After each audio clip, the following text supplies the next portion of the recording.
আজব তো, একটা মেয়ের রুমে ঢুকতে আপনার লজ্জা করে না? বেহায়া ছোট লোক কোথাকার, বের হন এক্ষুনি। Just shut up you bloody fool. এটা আমার রুম, আর আমি আপনার রুমে না। আপনি আমার রুমে এসেছেন। ওই ওই, কি করবেন আমায়? আমি ব্লাডি ফুল? দাঁড়ান, আপনার মজা দেখাচ্ছি। নীলা, এই নীলা, কই তুই? এখানে আয় তো তাড়াতাড়ি। একটা উগান্ডারে ঠান্ডা করতে হবে। কোথায় তুই? দাঁড়ান, আপনার কি অবস্থা করি শুধু দেখুন। চোখ লাল করে অগ্নি দৃষ্টি করে নেহার দিকে তাকিয়ে আছে। নেহার ডাকে নীলা এসে, তুই কখন আসছিস? এখনই। এই বেয়াদব মেয়েটাকে। কে বেয়াদব? হ্যাঁ, আমি বেয়াদব হলে আপনি ইঁদুর, বিড়াল, হাতি। নেহা চুপ কর, এটা আমার ভাইয়া। ও মা গো, ইস রে কুত্তিটা, আগে বলবি তো। আমার মান সম্মানের ফালুদা বানায় দিলি, হারামি। আরে আমি কি জানি নাকি যে এরকম হবে? আর তোকে তো ভাইয়ার পিক দেখিয়েছিলাম, তবুও চিনিসনি। শয়তান শয়তাননি, পিকে যা দেখেছিলাম তার থেকে তো বাস্তবে অনেক আলাদা, চিনবো কেমনে? ইস, আমায় কি না কি ভাবছে সব তোর জন্য। আচ্ছা সমস্যা নাই, আমি দেখছি। আমি কি দাঁড়িয়ে দাঁড়িয়ে তোমাদের সার্কাস দেখব? ভাইয়া তোকে তো বলতে ভুলেই গেছি, এ হলো নেহা, আমার কলেজের বান্ধবী। ওর বাবা কিছুদিনের জন্য বাইরে গেছে, বাসায় একা একা ওর ভয় লাগে, তাই আমাদের বাসায় এসেছে, কিছুদিন থাকবে। আমি কি এত কিছু শুনতে চেয়েছি? তোর বান্ধবীকে নিয়ে চলে যা, আমি অনেক টায়ার্ড।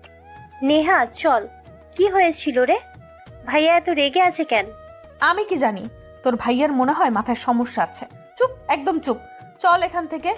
আরে দাঁড়া, তোর খাটাস ভাইয়ের সাথে একটু মোলাকাত করি। তুই পারিসও বটে। সরি ভাইয়া, আমি বুঝতে পারিনি আপনি নীলার ভাইয়া। নীলা, তোকে কি বললাম শুনতে পাসনি? হ্যাঁ ভাইয়া যাচ্ছি।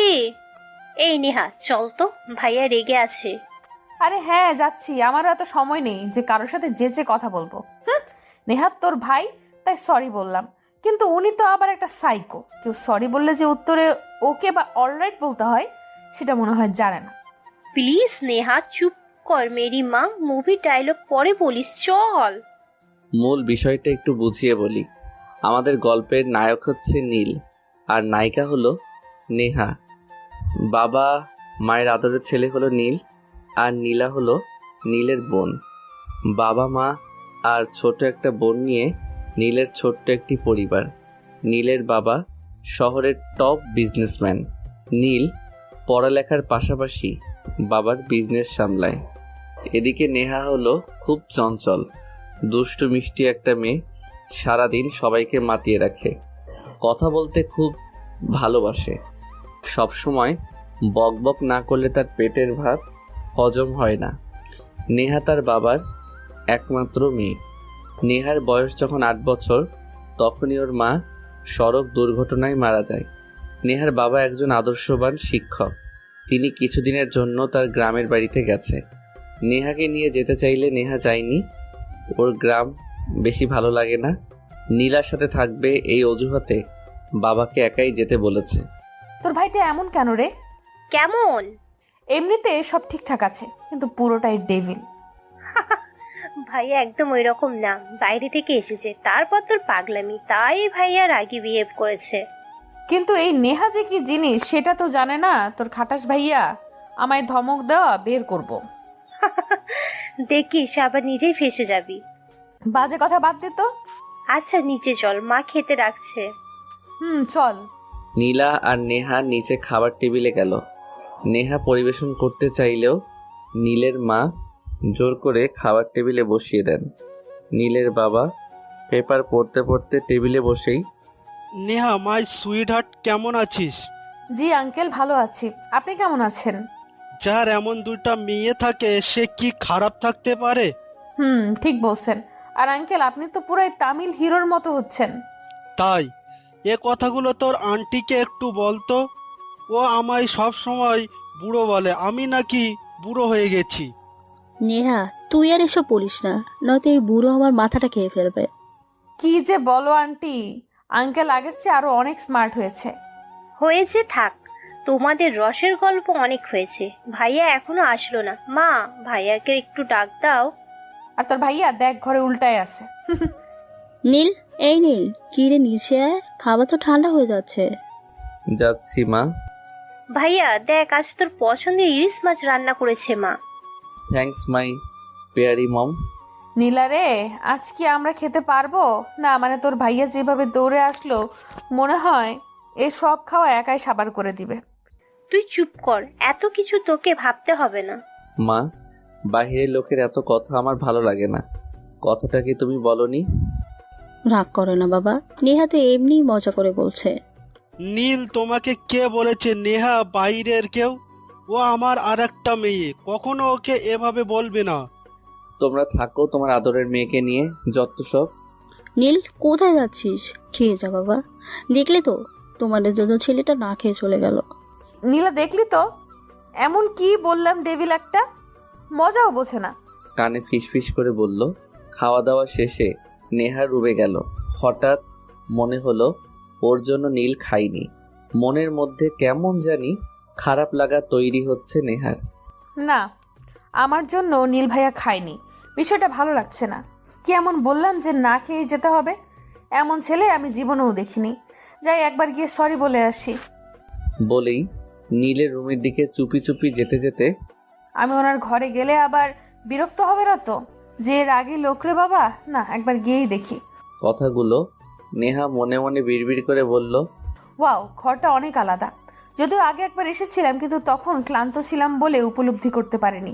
পুরো ঘরটা নীল রঙে ভরা। দেওয়াল, ঘরের আসবাবপত্র সবকিছুতেই নীল রঙের অদ্ভুত একটা মিল আছে। বিছানার সাথে কিছু বই, দেওয়ালে টম অ্যান্ড জেরির 6টা ফটো ফ্রেমে সাজিয়ে রাখা আছে। এর আগে কোনো দেওয়ালে এরকম ছবি অন্তত আমি দেখিনি। পুরো ঘর জুড়ে রজনীগন্ধার সুগন্ধিযুক্ত। মনে হচ্ছে সব কিছু জীবন্ত। কিন্তু এত কিছুর মধ্যে নীল ভাইয়াকে কোথাও দেখতে পাচ্ছি না কেন? উনি কি ঘরে নেই? এমন সময় নীল ওয়াশরুম থেকে বের হয়েই নেহাকে দেখে কিছুটা বিরক্তি প্রকাশ করে বলল, হুটহাট আমার ঘরে কারো ঢোকাটা আমার পছন্দ না। সরি ভাইয়া, আসলে রুমে কাউকে দেখতে পাইনি, তাই আর কি। কিছু বলার থাকলে বলো, আর এখান থেকে যাও। আচ্ছা, আপনি এরকম কেন? হ্যাঁ, সবসময় রেগে থাকতে আপনার খারাপ লাগে না? নিজ খেয়ালে চুল মুছতে লাগলো। আমার কথায় আপনি না খেয়ে চলে আসলেন, তাই আমার খুব খারাপ লেগেছে। সরি। আর কিছু? ধুর, আপনার সাথে কথা বলাটাই আমার ভুল হয়েছে। বলে নেহা নিচে গেল। নীলা, একটু ওপরে চল। কি হয়েছে? চল আগে, তারপর বলছি। আচ্ছা ঠিক আছে। কি রে, কিছু বলবি? আচ্ছা দোস্ত, আসার পর থেকে দেখছি তোর ভাইয়া কারোর সাথে বেশি কথা বলে না, সবসময় রাগ নিয়ে থাকে। কারণটা কি? ভাইয়া ওই রকমই, বিশেষ করে মেয়েদের সাথে বেশি কথা বলেন না। মেয়েরা কি বাঘ নাকি ভাল্লুক না সিংহ যে ওনাকে খেয়ে ফেলবে? সেটা ভাইয়াই জানি। বাদ দে এসব, কাল কলেজ আছে, সকাল সকাল উঠতে হবে। শুয়ে পড়। তুই শুবি না? একটু পর। তুই ঘুমিয়ে পড়। Good night. Good night. নীলাদের বাসায় আজকে আমার প্রথম রাত। বিকেলে এসেছিলাম, তাই অনেক ক্লান্ত। শোয়া মাত্র মন মাতানো সুর কানে পড়ল। কেমন রোমাঞ্চকর মুহূর্ত মনে হচ্ছে। সুরটা মনে হয় গিটারের ছিল। কে বাজাচ্ছে উঠে গিয়ে দেখি যে দেখবো তারও কোনো উপায় নেই, কারণ চোখটা ঘুমে জড়িয়ে আছে। ঠিক যেমন একটা সাপ তার শিকারকে পেঁচিয়ে ধরে, ঠিক তেমনি। কখন যে ঘুমে চোখটা ছুঁয়ে গেল বুঝতেই পারিনি। নেহা, ওই নেহা ওঠ, কলেজে দেরি হয়ে যাচ্ছে তো। কলেজ যাবি না? কয়টা বাজে? 9:45। কি? ও মা গো, আগে বলবি তো। তুই রেডি হয়ে নে, আমি নিচে আছি। ইস রে, এত দেরি হয়েছে বুঝতেই পারিনি। এখন সাজুগুজু কিচ্ছু করিনি। ধুর, ভালো লাগে না। কুত্তিটা একটু আগে ডাকলেই এত কিছু হতো না। সামান্য সেজে নিচে যেতেই আন্টি খেতে বলল, কিন্তু সময়ের অভাবে অপূর্ণই থেকে গেল। নীলাকে নিয়ে রওনা হলাম কলেজের উদ্দেশ্যে। আজকে আমাদের কপালটাই খারাপ, রাস্তায় একটা রিক্সাও নেই। হেঁটে হেঁটে নীলা আর আমি যাচ্ছি। ঠিক তখনই নীল ভাইয়া পেছন থেকে সর্বোচ্চ স্পিডে বাইক নিয়ে যেতেই আমাদের দেখে একটু স্লো করে। নীলা রিক্সা পাসনি? না রে ভাইয়া, দেখ না, আজ কোনো রিস্কা নেই। এদিকে কলেজে দেরি হয়ে যাচ্ছে। সময় জ্ঞান থাকলে তো এমন হবেই। বলেই বাইক নিয়ে বাতাসের বেগে চলে গেল। কিরকম মানুষ রে বাবা, আমাদের কিসের সাহায্য করবে তা না, অমনি চলে গেল। আমার কথা না হয় বাদ দিলাম, নীলা তো ওনার নিজের বোন, তারপরও এরকম ব্যবহার দেখে নীল ভাইয়ের উপর ঘৃণা হলো। নিরুপায় হয়ে আরেকটু হাঁটতেই একটা রিক্সাকে দেখলাম আসছে। এই মামা, কলেজে যাবেন? জি আপা, ওঠেন। নীলা আর আমি উঠলাম। রাস্তাটা দৈর্ঘ্য আজ যেন বৃদ্ধি পেয়েছে। একটু পর কলেজে পৌঁছালাম। মামা এই নেন আপনার ভাড়া, 50 টাকা বেশি দিয়েছি, এটা আপনার টিপস। আপা, টেহা লাগবো না। কেন?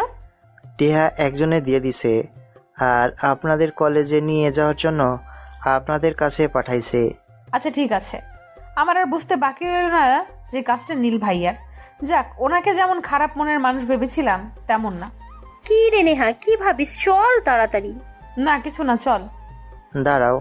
কিছু ছেলে বাইকে বসে আছে, মনে হয় কলেজের সিনিয়র ভাইয়া। জি ভাইয়া, কিছু বলবেন? আমাদের একটু লেট হয়েছে, ক্লাস শুরু হয়ে গেছে মনে হয়, তাড়াতাড়ি বলেন। এদের মধ্যে থেকে একজন, ও লেট হয়েছে জানেমান, তাহলে যাও, ক্লাস শেষ হলে আমার সাথে দেখা করবা, বুঝেছো? কিছু বললাম না। তারপর নীলা আর আমি ক্লাসে ঢুকলাম। একটু পর, স্যার আসবো? এত দেরি কেন? স্যার রাস্তায় জ্যাম ছিল তাই দেরি হলো। আচ্ছা, বুঝলাম। কিন্তু তোমায় তো আগে কখনো ক্লাসে দেখিনি। স্যার আমি টিসি নিয়ে এসেছি, আজকে আমার প্রথম ক্লাস। প্রথম ক্লাসে তোমাকে স্বাগত। তোমার নাম কি? আদনান। আদমান, এরা হলো তোমার নতুন বন্ধু। সবার ক্লাসে উদ্দেশ্যে। আর এ হলো আদমান, তোমাদের নতুন বন্ধু। যাও, বসো। ধন্যবাদ স্যার। ছেলেটি আমার সাথে সিটেই বসলো, একটু ইনোসেন্ট ধরনের। ক্লাস শেষে ক্যাম্পাসে নীলা আর আমি বসে আছি, তখন দেখে ছেলেটা একা একা বসে আছে। ব্যাপারটা আমার খারাপ লেগেছিল, তাই নীলাকে বললাম, নীলা দেখ ওই ছেলেটা কেমন একা একা বসে আছে। হ্যাঁ আছে, তাতে তোর কি? আরে পাগলি, ও তো আমাদের নতুন বন্ধু তাই না? আজ ওর প্রথম দিন, তাই কোনো বন্ধু এখনো হয়নি। চল পরিচিত হয়ে আসি। তো ওরে নিয়ে আর পারি না। জানিস যখন তখন বলছিস কেন, চল তো। নীলাকে নিয়ে ছেলেটার কাছে গেলাম। ছেলেটা ক্যাম্পাসের বড় বট গাছের নিচটায় বসেছিল। হাই। হ্যালো। এখানে বসতে পারি? অবশ্যই। ধন্যবাদ। নাম কি তোমার? আদনান। এখানে একা একা বসে আছো যে? আসলে কলেজে আমার আজকে প্রথম দিন, তাই বন্ধু হয়নি এখনো, তাই বসে আছি। আমাদের বন্ধু মনে হয় না বুঝি? না, ঠিক তা না। আচ্ছা আজ থেকে আমরা বন্ধু, ঠিক আছে? তুই কি বলিস নীলা? হাদ্দান, তুমি রাজি তো আমাদের বন্ধু হতে? হ্যাঁ অবশ্যই। ক্লাসের আগে যে ছেলেগুলো আমায় আর নীলাকে দাঁড়াতে বলেছিল, সেই ছেলেগুলো। আমাদের মাফ করে দাও বোন, তখন জানেমান বলার জন্য সরি।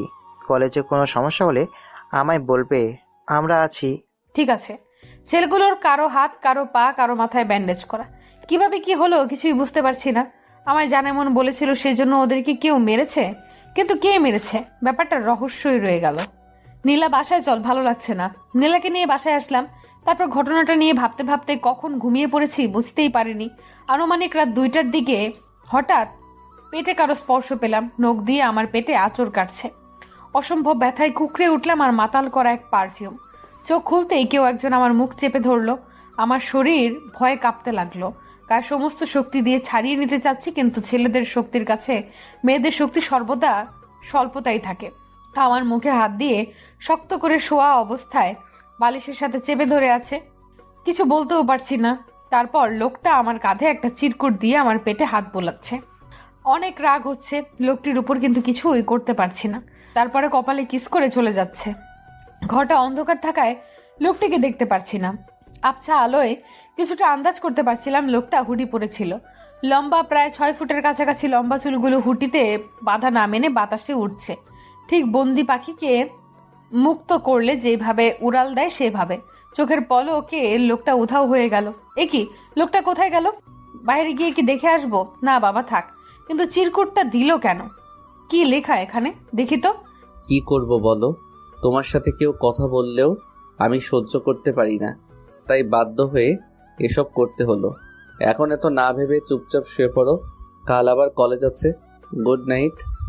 ইতি, তোমার প্রিয়। তার মানে এই লোকটাই কলেজের বড় ভাইদের মেরেছে? কিন্তু কেন?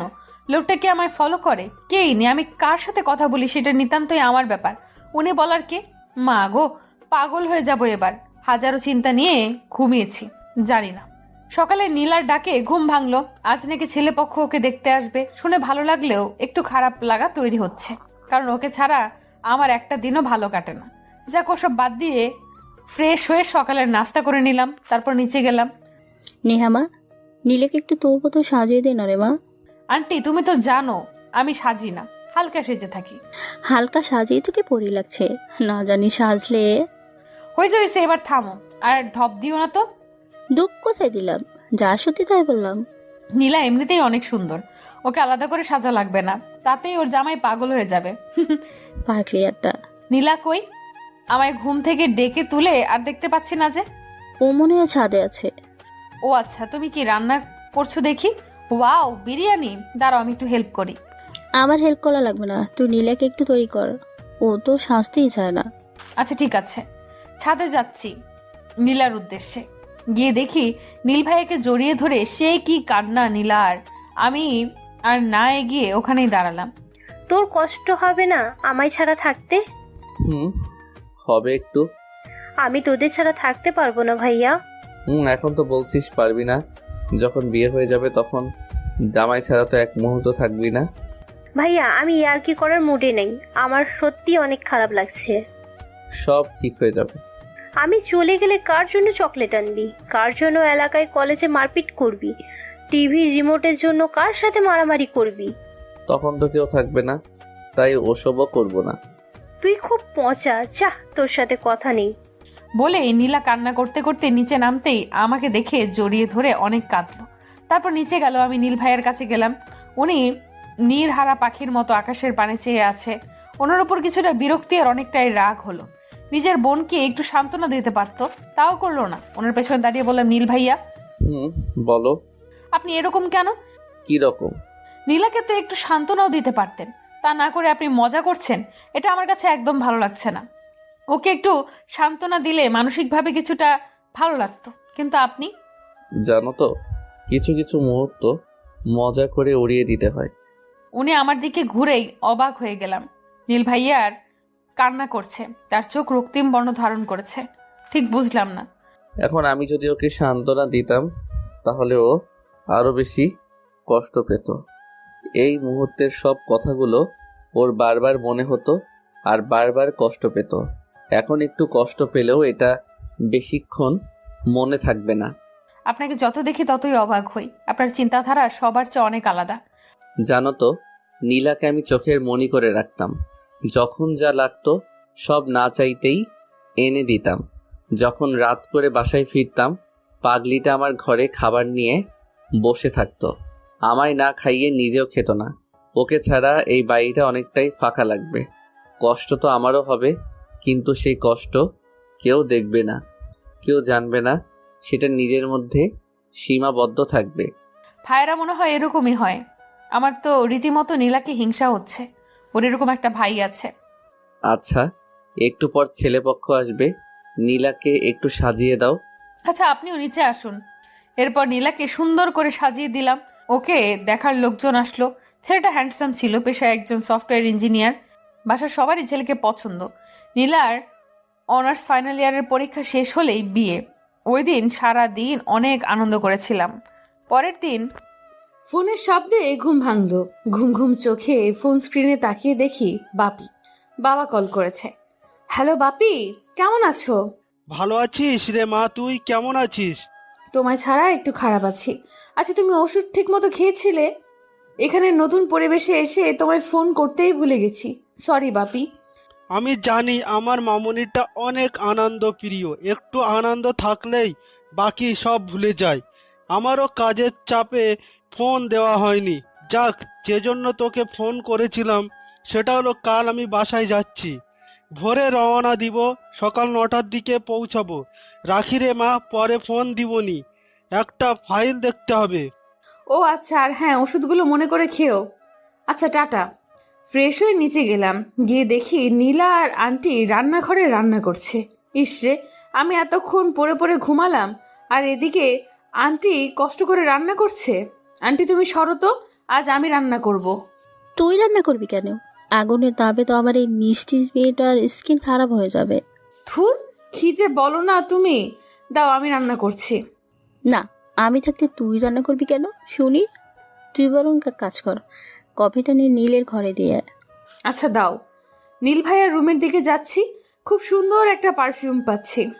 দরজায় নক দিব, তাতেই দেখি দরজাটা খোলা। কি লোক রে বাবা, ঘরের দরজাটা খোলা রেখেই ঘুমাচ্ছে। বিছানার সাথেই একটা ড্রেসিং দেখলাম, তাই কফিটা ওইখানে রেখেই নীল ভাইয়াকে ডাকছি। ভাইয়া, ভাইয়া আপনার জন্য কফি নিয়ে আসছি। ওনার কোনো সাড়া শব্দ নেই। হঠাৎ চোখ পড়লো ওনার চুলগুলোয়। ছেলেদের চুল এত সুন্দর হয়, অনেকটাই অগোছালো হয়ে আছে, তারপরও ওনাকে এলোমেলো চুলগুলোতেই দারুণ মানিয়েছে। গালে খোঁচা খোঁচা চাপ দাড়ি। আচ্ছা, উনি কি আমার থেকে ফর্সা? একবার দেখি তো। ওনার হাতের কাছে আমার হাত নিয়ে দেখলাম কে ফর্সা। এমন সময় ভাইয়ার ঘুম ভেঙে গেল। কি করছো তুমি? না না না, মানে এখানে কি করছো? কফি দিতে এসেছিলাম। তা বুঝলাম, আমার হাতের সাথে হাত দিয়ে আছো কেন? মানে ভাইয়া, আমি দেখছিলাম কে বেশি ফর্সা, আপনি না আমি।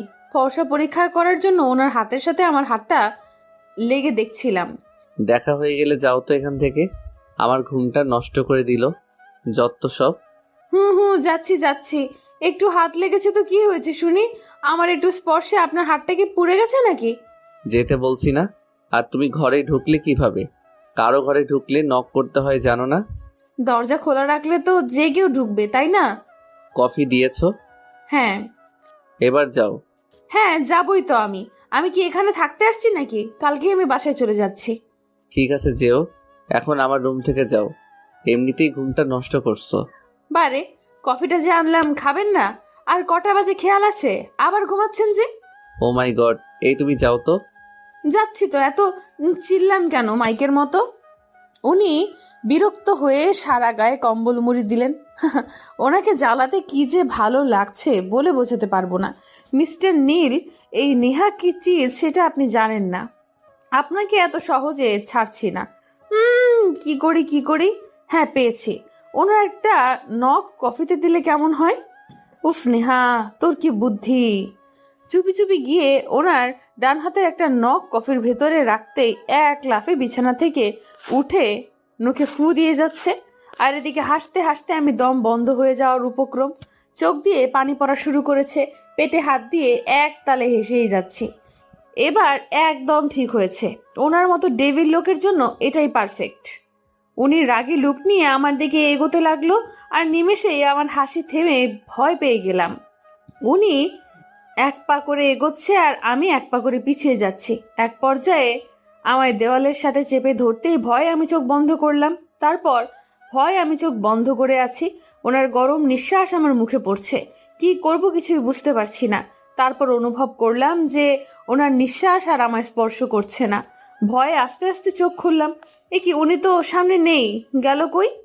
ভূত নাকি? যাই হোক, এখন এখান থেকে পালাই, নইলে মরেই যাব। এক দৌড়ে রুম থেকে বেরিয়ে নিচে চলে আসলাম। কিরে মা, এইভাবে দৌড়াচ্ছিস কেন? পড়ে যাবি তো। সাদে কি দৌড়াচ্ছি নাকি? তোমার সাইকো ছেলেটার জন্যই তো। মা গো, একটু হলে মরেই যেতাম। কি ভাবছিস? না, কিছু না। আমি কলেজে যাই, কলেজের সময় হয়েছে। এই নীলা, তুই যাবি না? না রে, আজ ভালো লাগছে না, তুই যা। ঠিক আছে, তুই রেস্ট নে, আমি রেডি হয়ে আসি। তারপর আমার রুমে গিয়ে ফ্রেশ হয়ে কলেজে যেতেই, খাবি না? না আন্টি, কলেজের দেরি হয়েছে, ক্যান্টিনে খেয়ে নেব। না খেয়ে তারপর যাবি? তারা বলছি। আচ্ছা। ইস রে, কলেজের সময় হয়েছে। আন্টির যে কোনো কথা আমি ফেলতে পারি না। তুই বস, আমি খাইয়ে দিচ্ছি। আমি সোফায় বসলাম। আন্টি আমায় খাইয়ে দিচ্ছে। আমায় কখনো এইভাবে কেউ খাইয়ে দেয়নি। বাবা তো ব্যস্ত ছিলেন, ছোট থেকে অনেকটাই একাকী বড় হয়েছি। অজান্তে চোখে পানি চলে আসলো। আমি জানো আন্টি, আমায় না কেউ এইভাবে খাইয়ে দেয়নি। হঠাৎ মায়ের কথা মনে পড়ছে। মা থাকলেও আমায় এভাবে খাইয়ে দিত। পাগলি মেয়ে একটা। আমি তো শুধু আন্টি, মা না। আজ থেকে আমার মা বলে ডাকবি কেমন? এখন থেকে মা দুইটা মেয়ে। আন্টিকে জড়িয়ে ধরে কান্না করছি। আচ্ছা মা, তোমার দুইটা মেয়ে, তাহলে ছেলেটা কোথায় গেল? সিঁড়ি দিয়ে নামতে নামতে নীল ভাইয়া শার্টের কলার ঠিক করে কথাটি বলল। কোথায় বললাম? আমি তো মেয়ের কথাই বলছি। আমি বের হলাম। কোথায় যাবি? একটা কাজ আছে, সেখানে যেতে। কে যা। না, এখন খাবো না, বাইরে খেয়ে নিব। তুই তো বাইরে খেতে পারিস না। আয় এখানে বস, আমি খাইয়ে দিচ্ছি। মা, আমার সময় নেই। বসতে বলছি। নীল ভাইয়া বাধ্য ছেলের মতো সোফায় বসলো। আন্টি একবার আমায় আর একবার নীল ভাইয়াকে খাইয়ে দিচ্ছে। খাওয়া শেষে আমি আন্টিকে বিদায় জানিয়ে রাস্তায় দাঁড়িয়ে আছি। একটা রিক্সাও নেই। বুঝতে পারছি না এখন রিক্সাগুলো এখানে আসে না কেন। এমনিতেই লেট হয়ে যাচ্ছে, এমন সময় দেখি নীল ভাইয়া বাইক নিয়ে বের হচ্ছে। আচ্ছা, নীল ভাইয়াকে বললে আমায় পৌঁছে দিবে? উনি তো আমায় সহ্যই করতে পারে না। থাক, বলবো না, বললে আমাকেই অপমান করবে। কোনো উপায় না পেয়ে হাঁটতে লাগলাম। পেছন থেকে হঠাৎ একটা বাইক আমার সামনে কষে ব্রেক করলো। আমি রীতিমতো ভয় পেয়ে গেছি। এ কি, এটা তো নীল ভাইয়া। উফ, এই লোকটা সকাল থেকে ভয় দেখিয়ে যাচ্ছে। বাইকে ওঠো, কলেজে পৌঁছে দিচ্ছি। না ভাইয়া, থাক, আমি যেতে পারবো। তোমার নাকি কলেজে দেরি হচ্ছে? রাস্তায় তো কোনো রিক্সাও নেই। চলো, আমি নিয়ে যাচ্ছি। হেঁটেই যেতে পারবো। উঠতে বলছি। উঠছি তো, রাগ দেখানোর কি আছে? একটু ভালো করে বললেও তো হয়। মিস্টার নীল, আপনি যদি নাও বলতেন তবু আমি বাইকে উঠতাম, কিন্তু আপনার মুখ থেকে শোনার জন্য না করেছিলাম। আজকে আপনার খবর করব, চলুন শুধু কলেজে। কি ভাবছো? ভালো করে বসো। আমি জোরে বাইক চালাই, পড়ে গেলে কিন্তু তোমায় খুঁজে পাওয়া যাবে না। কিন্তু হেলমেট তো একটাই, আপনি কি পরবেন? আমার লাগবে না, তুমি পড়ে থাকো তাহলেই হবে। আচ্ছা। নীল ভাইয়া বাইক স্টার্ট করলো। যেমন কথা তেমনি কাজ, বাতাসের বেগে বাইক চালাচ্ছে। আর এদিকে আমার অবস্থা অশোচনীয়।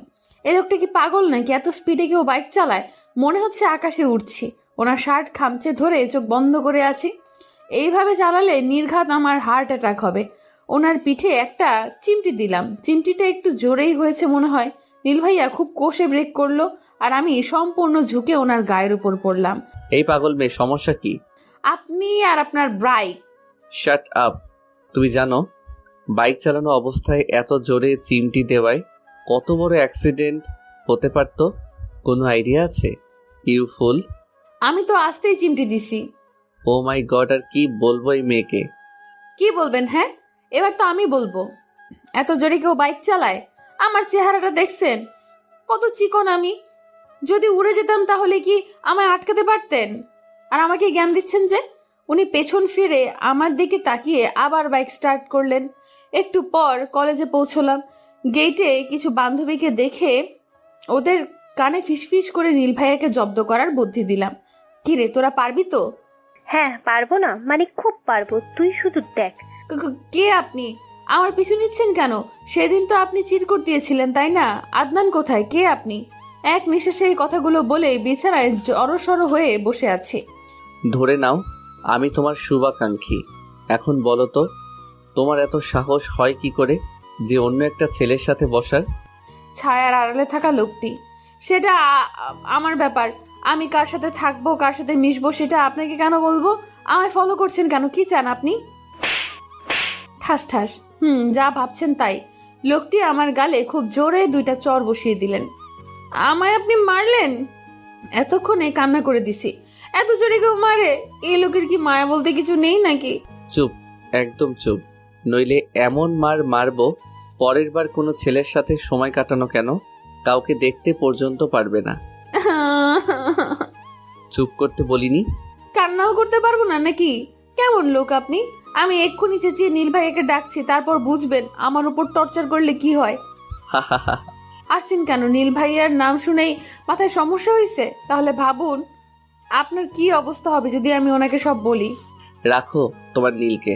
ওর মতো নীলকে স্কুল জীবনে পার করে এসেছি। নীল ভাইয়া। এই মেয়ে, মাথায় কি একটু বুদ্ধি নেই নাকি? চিল্লাচ্ছ কেন? তো কি করব? আর আপনি মুখ থেকে হাত সরাবেন নাকি হাতে কামড় দিব? এই মেয়ে পুরোটাই পাগলি হয়ে গেছে। এখন যাচ্ছি। আর শোনো, কোনো ছেলের সাথে কথা বলা দূরের কথা, যার দিকে তাকাবা তো ওর অবস্থা আদনানের মতো হবে। আর হ্যাঁ, নীলের সাথে তো একদমই নয়, নইলে কিন্তু নীলও ছাড় পাবে না। Mind it. আরে দাঁড়ান দাঁড়ান, আমার কথাকে উপেক্ষা করে হঠাৎ উধাও হয়ে গেলেন। কে এই লোকটা? এমন বিহেভ করার কারণটা কি? উনি কি আমার পরিচিত কেউ? এই বাড়িতে আর থাকবো না। ভাগ্যিস বাবা কাল আসবে। নিজের বাসায় চলে যাব। এখানে আসার পর সব কেমন যেন এলোমেলো হয়ে গেছে। এগুলো ভাবতে ভাবতে ঘুমের রাজ্যে চলে আসি। সকালে বাবার ফোনে ঘুম ভাঙলো। হ্যালো বাপি, গুড মর্নিং। কয়টা বাজে দেখেছো? বেলা 11টা। এতক্ষণ মর্নিং? ও মা গো, 11টা বাজে? তোমার তো সকালে আসার কথা। কোথায় তুমি? আমি বাসায় এসে রান্না করে তোমার জন্য বসে আছি। সরি বাপি, আসলে কাল রাতে ওই লোকটার এই রে, এক্ষুনি সব বলে ফেলতাম। কোন লোক? না বাপি, কেউ না, আমি বাসায় যাচ্ছি। আচ্ছা আসো, আর তাড়াহুড়োর কিছু নেই, সাবধানে এসো। আচ্ছা। নীলার বাচ্চা রে, তোরে খাইছি। এত দেরি হয়েছে তবু একটাবার ডাকলো না। তোরে পরে দেখছি, আগে ফ্রেশ হয়ে নেই। ফ্রেশ হয়ে নিচে আসলাম। এই যে মহারানী, এদিকে আসেন। আসছি আন্টি। এই রে, নিশ্চয়ই বকা দিবে। কেন যে ঘুমটা ভাঙলো না। আমায় কি বললি? কি বললাম? থাক, মনে করা লাগবে না। ও সরি, ভুল করে আন্টি বলে ফেলেছি। সরি সরি সরি মা। আন্টিকে মা ডেকে নিজের অজান্তেই অনেক ভালো লাগছে। এরকম অনুভূতি কোনোদিনই হয়নি। মনে হচ্ছে আমার নিজের মাকে মা বলে ডাকলাম। তোর মুখে মাটা শুনে যে কি ভালো লাগছে। মা, আজ আমার যেতে হবে। কোথায় যাবি? বাবি বাসায় এসেছে, তাই আমারও যেতে হবে। তোকে না ছাড়তে ইচ্ছে করছে না, মনে হচ্ছে সারা জীবন এইভাবে নিজের মেয়ের মতো করে রাখতে। মন খারাপ করছো কেন? আমি তো আসবো। কলেজ শেষে তোমার সাথে দেখা করে যাব। এখন হ্যাপি? হ্যাঁ, অনেক হ্যাপি। নে খেয়ে নে। আগে বলো, ওই শয়তানটা কই? আমি এখানে। সোফার পেছনে লুকিয়ে। ওই পালাবি না, আজ তোরে খাইছি। কোথায় পালাচ্ছিস? দাঁড়া দাঁড়া বলছি। ওকে ধরতে গিয়ে সেই লেভেলের একটা ধাক্কা খেলাম। ধাক্কা সামলাতে না পেরে প্রায় পড়ে যাচ্ছিলাম, তখনই কে যেন আমায় ধরে ফেললো। চোখ খুলে দেখি নীল ভাইয়া। আমি ওনার চোখের দিকে তাকিয়ে আছি। ছেলেদের চোখ এত মায়াবী হয়, যেন চোখে হারিয়ে যেতে ইচ্ছে করছে। হঠাৎ গভীর কণ্ঠে ভাবনা কাটলো, আর তখনই যেটা হলো সেটার জন্য আমি মোটেও প্রস্তুত ছিলাম না। উনি হাত সরিয়ে নিলেন আর আমি ধপ করে নিচে পড়ে গেলাম। ও বাবা গো, কোমরটা আর আস্ত নেই, ভেঙে গেল গো। এই ডেভিল লোকটা আমায় মেরে ফেললো গো। কান্না করে দিছি, অনেক জোরে ব্যথা পাইছি। এইভাবে কেউ ফেলে দেয়? নীল, এটা কি রকমের ব্যাপার? ও ব্যথা পেল না? ওঠ মা, কোথায় লেগেছে দেখি। কোমরে লেগেছে, ভেঙে গেছে মনে হয়। এই ছেলেকে নিয়ে আর পারি না। আমি কি ফিল্ম স্টাইলে ধরেই থাকতাম? পড়ে যাচ্ছিল তাই ধরেছিলাম, আর উনি সাহেবা রোমান্স শুরু করছিল তাই ছেড়ে দিছি। মা গো, এই লোকটা কি বলছে? অবাকের চরম পর্যায়ে চোখ বড় বড় করে ওনার দিকে দেখছি। মা ওই দেখো, এখনো তাকিয়ে আছে। তুমি নিজের চোখে দেখো। ওরে খাটাস, লুচ্চা, বাদর, বিলাই, হাতি, উগান্ডা রে, আমার মান সম্মান সব শেষ করে দিচ্ছে। নীল, তুই চুপ কর। নেহা, তুই কিছু মনে করিস না তো। আয়, আমি মলম লাগিয়ে দিচ্ছি। মা থাক, লাগবে না, আমি নিজেই পারবো। তুমি পারলে তোমার ওই খাটাস ছেলের মুখে মলম লাগিয়ে দাও। তারপর ওখান থেকে ইজ্জতের ফালুদা বানিয়ে রুমে আসলাম। কোমরটা টনটন করছে, ওই নীলের বাচ্চাকে ছাড়বো না। বিলাইডারে এমন পেঁচে ফেলবো, বুঝাবো নেহা কি। কিন্তু কোমরে খুব ব্যথা করছে, বড় মুখ করে মলমটাও দিতে দিলাম না। থুর, ভালো লাগে না। বিছানায় বসতেই মা আসলো, মানে আন্টি, হাতে মলম নিয়ে।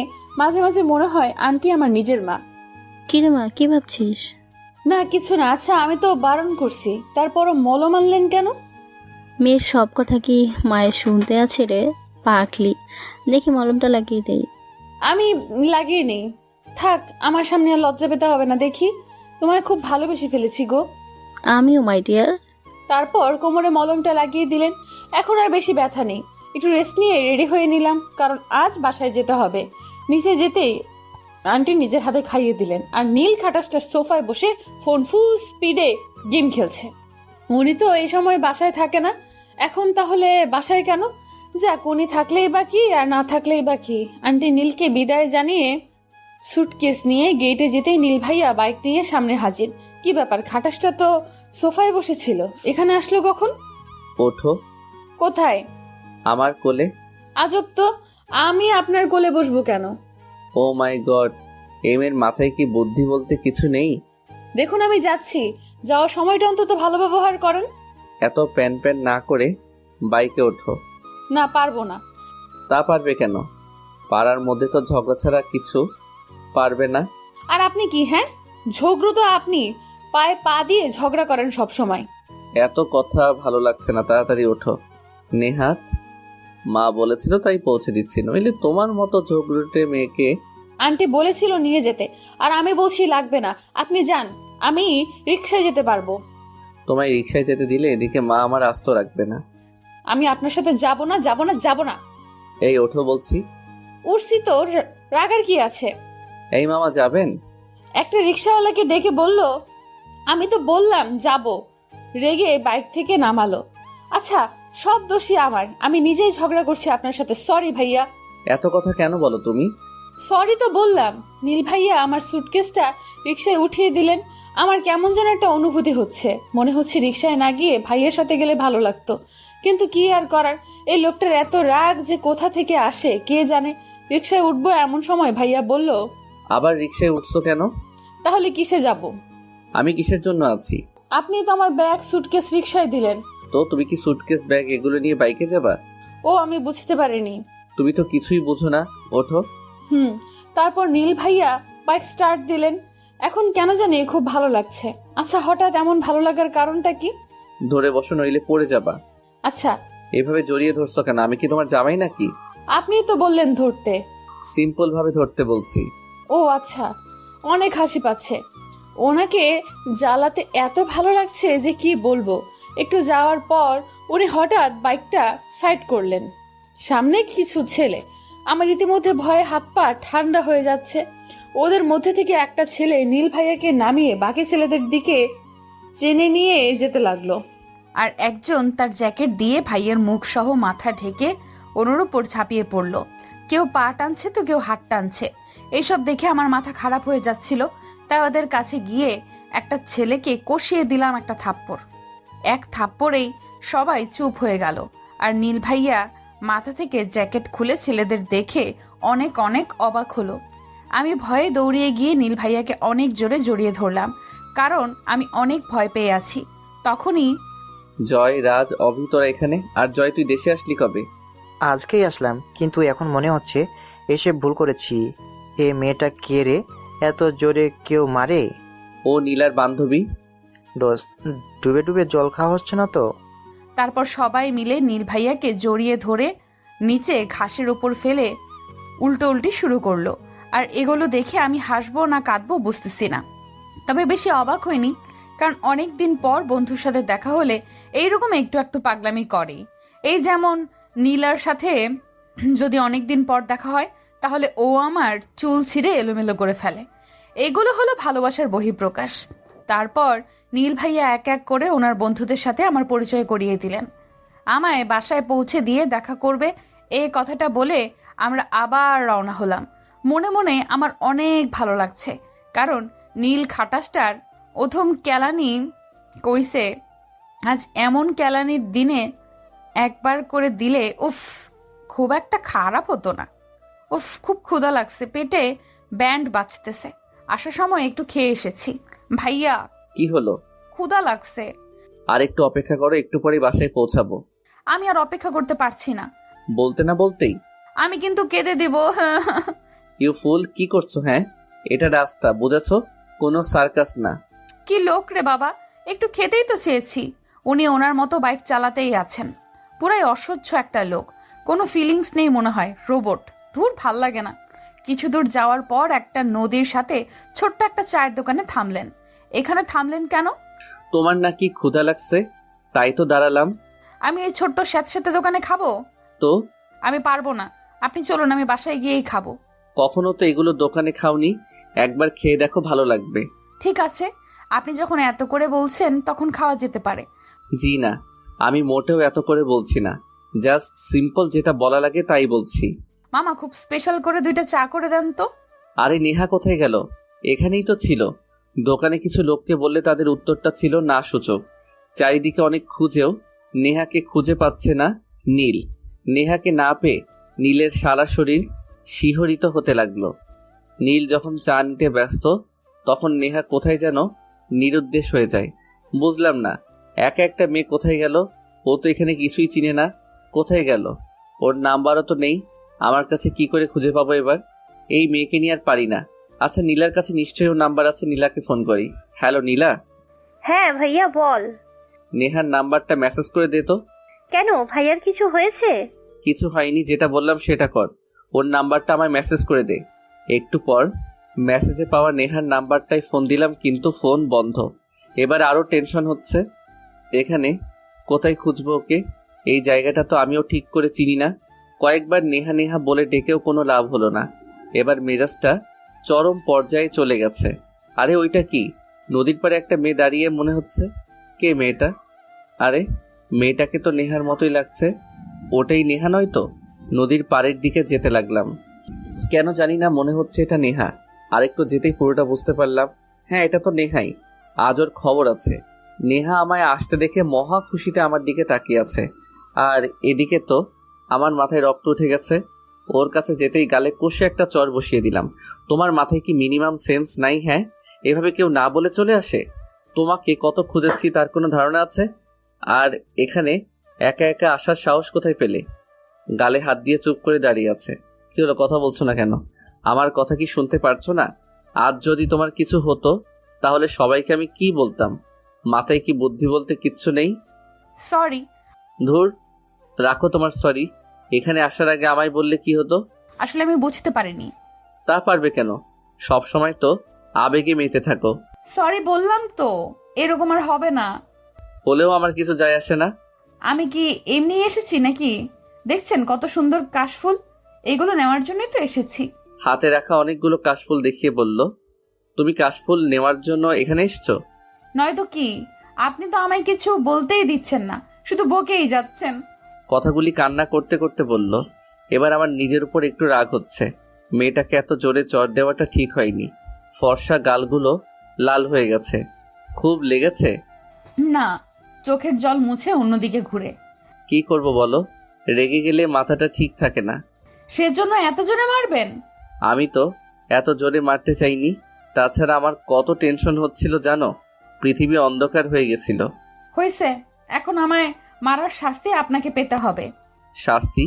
কি শাস্তি? আমি এই নৌকায় উঠবো আর আপনি আমার নৌকার মাঝি হবেন। বললেই হলো নাকি আমি নৌকা চালাতে পারি না? না না না, পারি তো। যাও তুমি ওঠো। Good boy. উহ, কি পাগলি মেয়ে রে বাবা। নৌকায় উঠে লাঠি দিয়ে ঠেলতে ঠেলতে নেহার কাছে আনলাম। না, ওঠো। নৌকাটা এত দুলছে কেন? উঠতেই তো পারছি না। তো আমি কি করবো? এমনিতেই পারবা? হাতটা ধরেন। পারবো না। কই দাও, হাত দাও। এক কথা একবার বললে শোনেন না কেন? হাত বাড়িয়ে দিলাম। নেহার হাত ধরে নৌকায় তুলতেই ও ইচ্ছে করে আমায় জলে টেনে ফেলে দিল। আমার সারা শরীর ভিজে গেছে, রক্ত মাথায় উঠে গেছে, আর ওদিকে পাগলিটা হেসেই যাচ্ছে। ওর হাসিটা দেখে কেন জানি না সব রাগ নিমিষেই হারিয়ে গেল। হাতে তালি দিচ্ছে আর খিলখিল করে হেসেই যাচ্ছে। What the hell? দাঁড়ান, আগে হেসে নেই। আমি কি সার্কাস দেখাচ্ছি? আপনাকে দেখে হাসি আটকাতে পারছি না। তবে রে। বলে এই নীল ভাইয়া আমার হাত টেনে জলে নিয়ে যেতে চাইলে আমি সর্বোচ্চ শক্তি দিয়ে বাধা দিলাম, কিন্তু উনি হার না মেনে আমায় কোলে তুলে জলে ফেলে দিল। কোলে নেওয়ার ব্যাপারটা আমার তেমন একটা ভালো লাগেনি, লজ্জা করছে অনেক। আমিও সব ভুলে ওনাকে শক্ত করে ধরেছিলাম। পানিতে ফেলে দেওয়ার পর এবার হাসো। আমি চুপ করে আছি। আমায় ফেলে দিয়ে তো খুব মজা নিচ্ছিলে, এবার কি হলো? আমি ফেলেছি সেজন্য আপনিও ফেলে দিবেন? নীল কখনো কারো ধার বাকি রাখে না। আপনি খুব পচা। সেটা আমি জানি। আমার যদি জ্বর হয় তখন? হলে হবে, তাতে আমার কি? আমি অসুস্থ হলে আন্টিকে বলে দিব সব আপনার জন্য হয়েছে। যা ইচ্ছে বলতে পারো, কোনো সমস্যা নেই। আপনি একটা। এখন কি এখানেই থাকবো নাকি যাব? চলেন। উনি জল থেকে উঠে যেতে লাগলো আর আমিও পেছন পেছন হাঁটছি। বাইকের কাছে যাওয়ার পর এই নাও, এটা পরো। বাইক থেকে ওনার একটা জ্যাকেট দিয়ে বললেন। আমি এটা পরবো? হ্যাঁ। এটা তো ছেলেদের। তো কি হয়েছে? এই ভেজা শরীরে গেলে তো অসুস্থ হয়ে পড়বে। এটা পরো। আপনি কি পরবেন? আপনারও তো ঠান্ডা লাগবে। আমার চিন্তা তোমায় করতে হবে না, যা বলছি তাই করো। আর তোমার তো ক্ষুধা লাগছে, কিছু খাবে? রুটি আর চা খাবা? না, কিছু হবে না, বাসায় চলেন। তারপর চুপচাপ জ্যাকেটটা পরে নিলাম। ভাইয়া বাইক স্টার্ট করলেন। গোধূলি লগ্ন পড়ে গেছে, চারদিকটা কত সুন্দর লাগছে। ইচ্ছে করে এই অপরূপ জায়গায় হারিয়ে যাই। আজকাল তো সব কিছু যান্ত্রিক মনে হয়, নিষ্প্রাণ, কেমন যেন রোবট হয়ে গেছে সবাই। আচমকাই বাইক থামালেন। সামনে তাকিয়ে দেখি আমার বাসায় চলে আসছি। আমি নামতেই বাপি বের হলো। কিরে মা, এত দেরি হলো কেন? রিক্সায় তোর লাগেজগুলো সেই কখনই এসেছে, কিন্তু তুই নেই। আর তোর ফোন বন্ধ কেন? কোনো বিপদ হয়েছিল? আরে বাপি, এত চিন্তা করো না তো, আমার কিচ্ছু হয়নি। চার্জ নেই তাই ফোনটা অফ হয়ে গেছে। আমি কত চিন্তায় ছিলাম, তোর গা দিয়ে তো পানি পড়ছে, ভিজলি কিভাবে? ও কিছু না বাপি, পরে এক সময় বলবো। এই ছেলেটাকে তো চিনলাম না। বাপি, উনি নীল ভাইয়া, নীলার ভাইয়া। আঙ্কেল ভালো আছেন?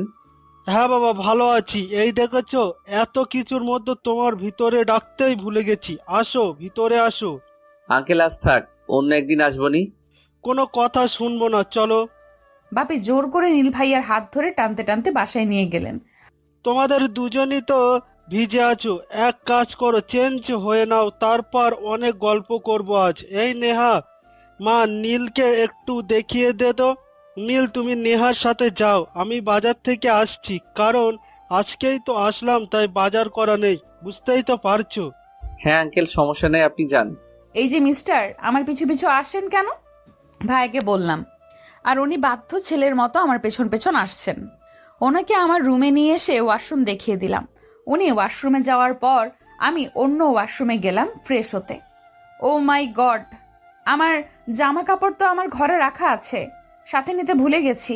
এবার আনবো কিভাবে? এখানে তো একটা টাওয়াল ছাড়া কিছুই নেই। নীল ভাইয়া মনে হয় এখনো ওয়াশরুমেই আছে। এই টাওয়ালটা পেঁচিয়ে চট করে নিয়ে আসি, তারপর চুপি চুপি আমার রুমে চোখ বুলালাম। নীল ভাইয়া কই? রুমে তো দেখতে পাচ্ছি না। যাক, এখনো তাহলে বের হয়নি। এই সুযোগে জামা কাপড়গুলো নিয়ে তাড়াতাড়ি পালাই। বিছানার পাশে জামাগুলো রাখা ছিল। জামা নিয়ে পেছন ঘুরতেই দেখি নীল ভাইয়া দাঁড়িয়ে আছে। হঠাৎ দেখে ভয়ে হাত থেকে জামাগুলো মাটিতে পড়ে গেল, আর আমি এক হাত দিয়ে টাওয়ালটা সামলাচ্ছি। এই সময় হারামির টাওয়ালটাও এলোমেলো হয়ে যাচ্ছে।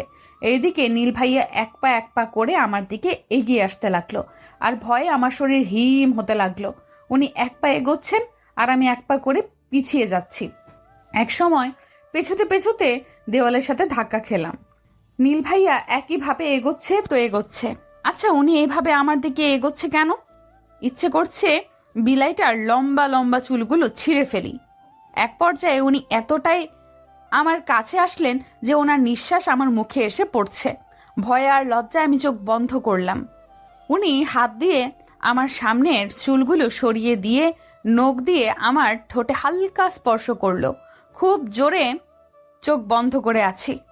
এরপর যা হলো সেটা আমি কখনো কল্পনাও করতে পারিনি। হালকা স্পর্শ পেয়ে কেঁপে উঠলাম। মনের ভেতরে এক অজানা ভয় কাজ করছে। কি করব বুঝতে পারছি না। একটু পর নীল ভাইয়া ওনার ঠোঁট আমার ঠোঁটের সাথে মিলিয়ে দিলেন, আর আমি যেন অন্য দুনিয়ায় ভেসে যাচ্ছি। ওনাকে অনেক সরাতে চেষ্টা করছি কিন্তু পারছি না। উনি দেওয়ালের সাথে অনেক জোরে চেপে ধরতেই আছে। ব্যথায় আমার চোখ দিয়ে জল পড়তে লাগলো। প্রায় কিছুক্ষণ পর আমায় বিছানায় ছুঁড়ে ফেলে দিয়ে উনি রুম থেকে চলে গেলেন। বিছানা থেকে উঠে আয়নায় গিয়ে দেখলাম ঠোঁটটা অনেক দূর কেটে গেছে, রক্ত পড়ছে, কিন্তু নীল ভাইয়ার ওপর অনেক ঘৃণা হচ্ছে। কি করে করতে পারলেন উনি এটা? পৃথিবীর সব থেকে খারাপ মানুষ হিসাবে নীল ভাইয়াকে বেছে নিলাম। ঠিক করলাম এখন থেকে ওনার সাথে কোনো কথা বলবো না। বেশি চিন্তা করলে আমার খুব তাড়াতাড়ি ঘুম চলে আসে। এইসব ভাবতে ভাবতে ঘুমিয়ে গেছি, নিজেও জানি না। ঘুমের ঘোরে ঠোঁটের কিছু একটা স্পর্শ পাচ্ছি। এতটাই ঘুম ছিল যে চোখটা খুলতে পারছিলাম না, কিন্তু ভালোভাবেই বুঝতে পারছি কেউ আমার ঠোঁটে স্পর্শ করছে। অনেক চেষ্টার পর চোখ খুলতেই দেখি সেই ছায়ার আড়ালের লোকটি। আমি ভয়ে চমকে উঠলাম। উনি একটা চিরকুট আমার হাতে দিয়ে চলে গেলেন। কি আছে এই চিরকুটে? এই লোকটা ছায়ার আড়ালে থেকে চিরকুট কেন দেয় আমাকে? কে এই লোকটা? আগে দেখি কি লেখা আছে এখানে।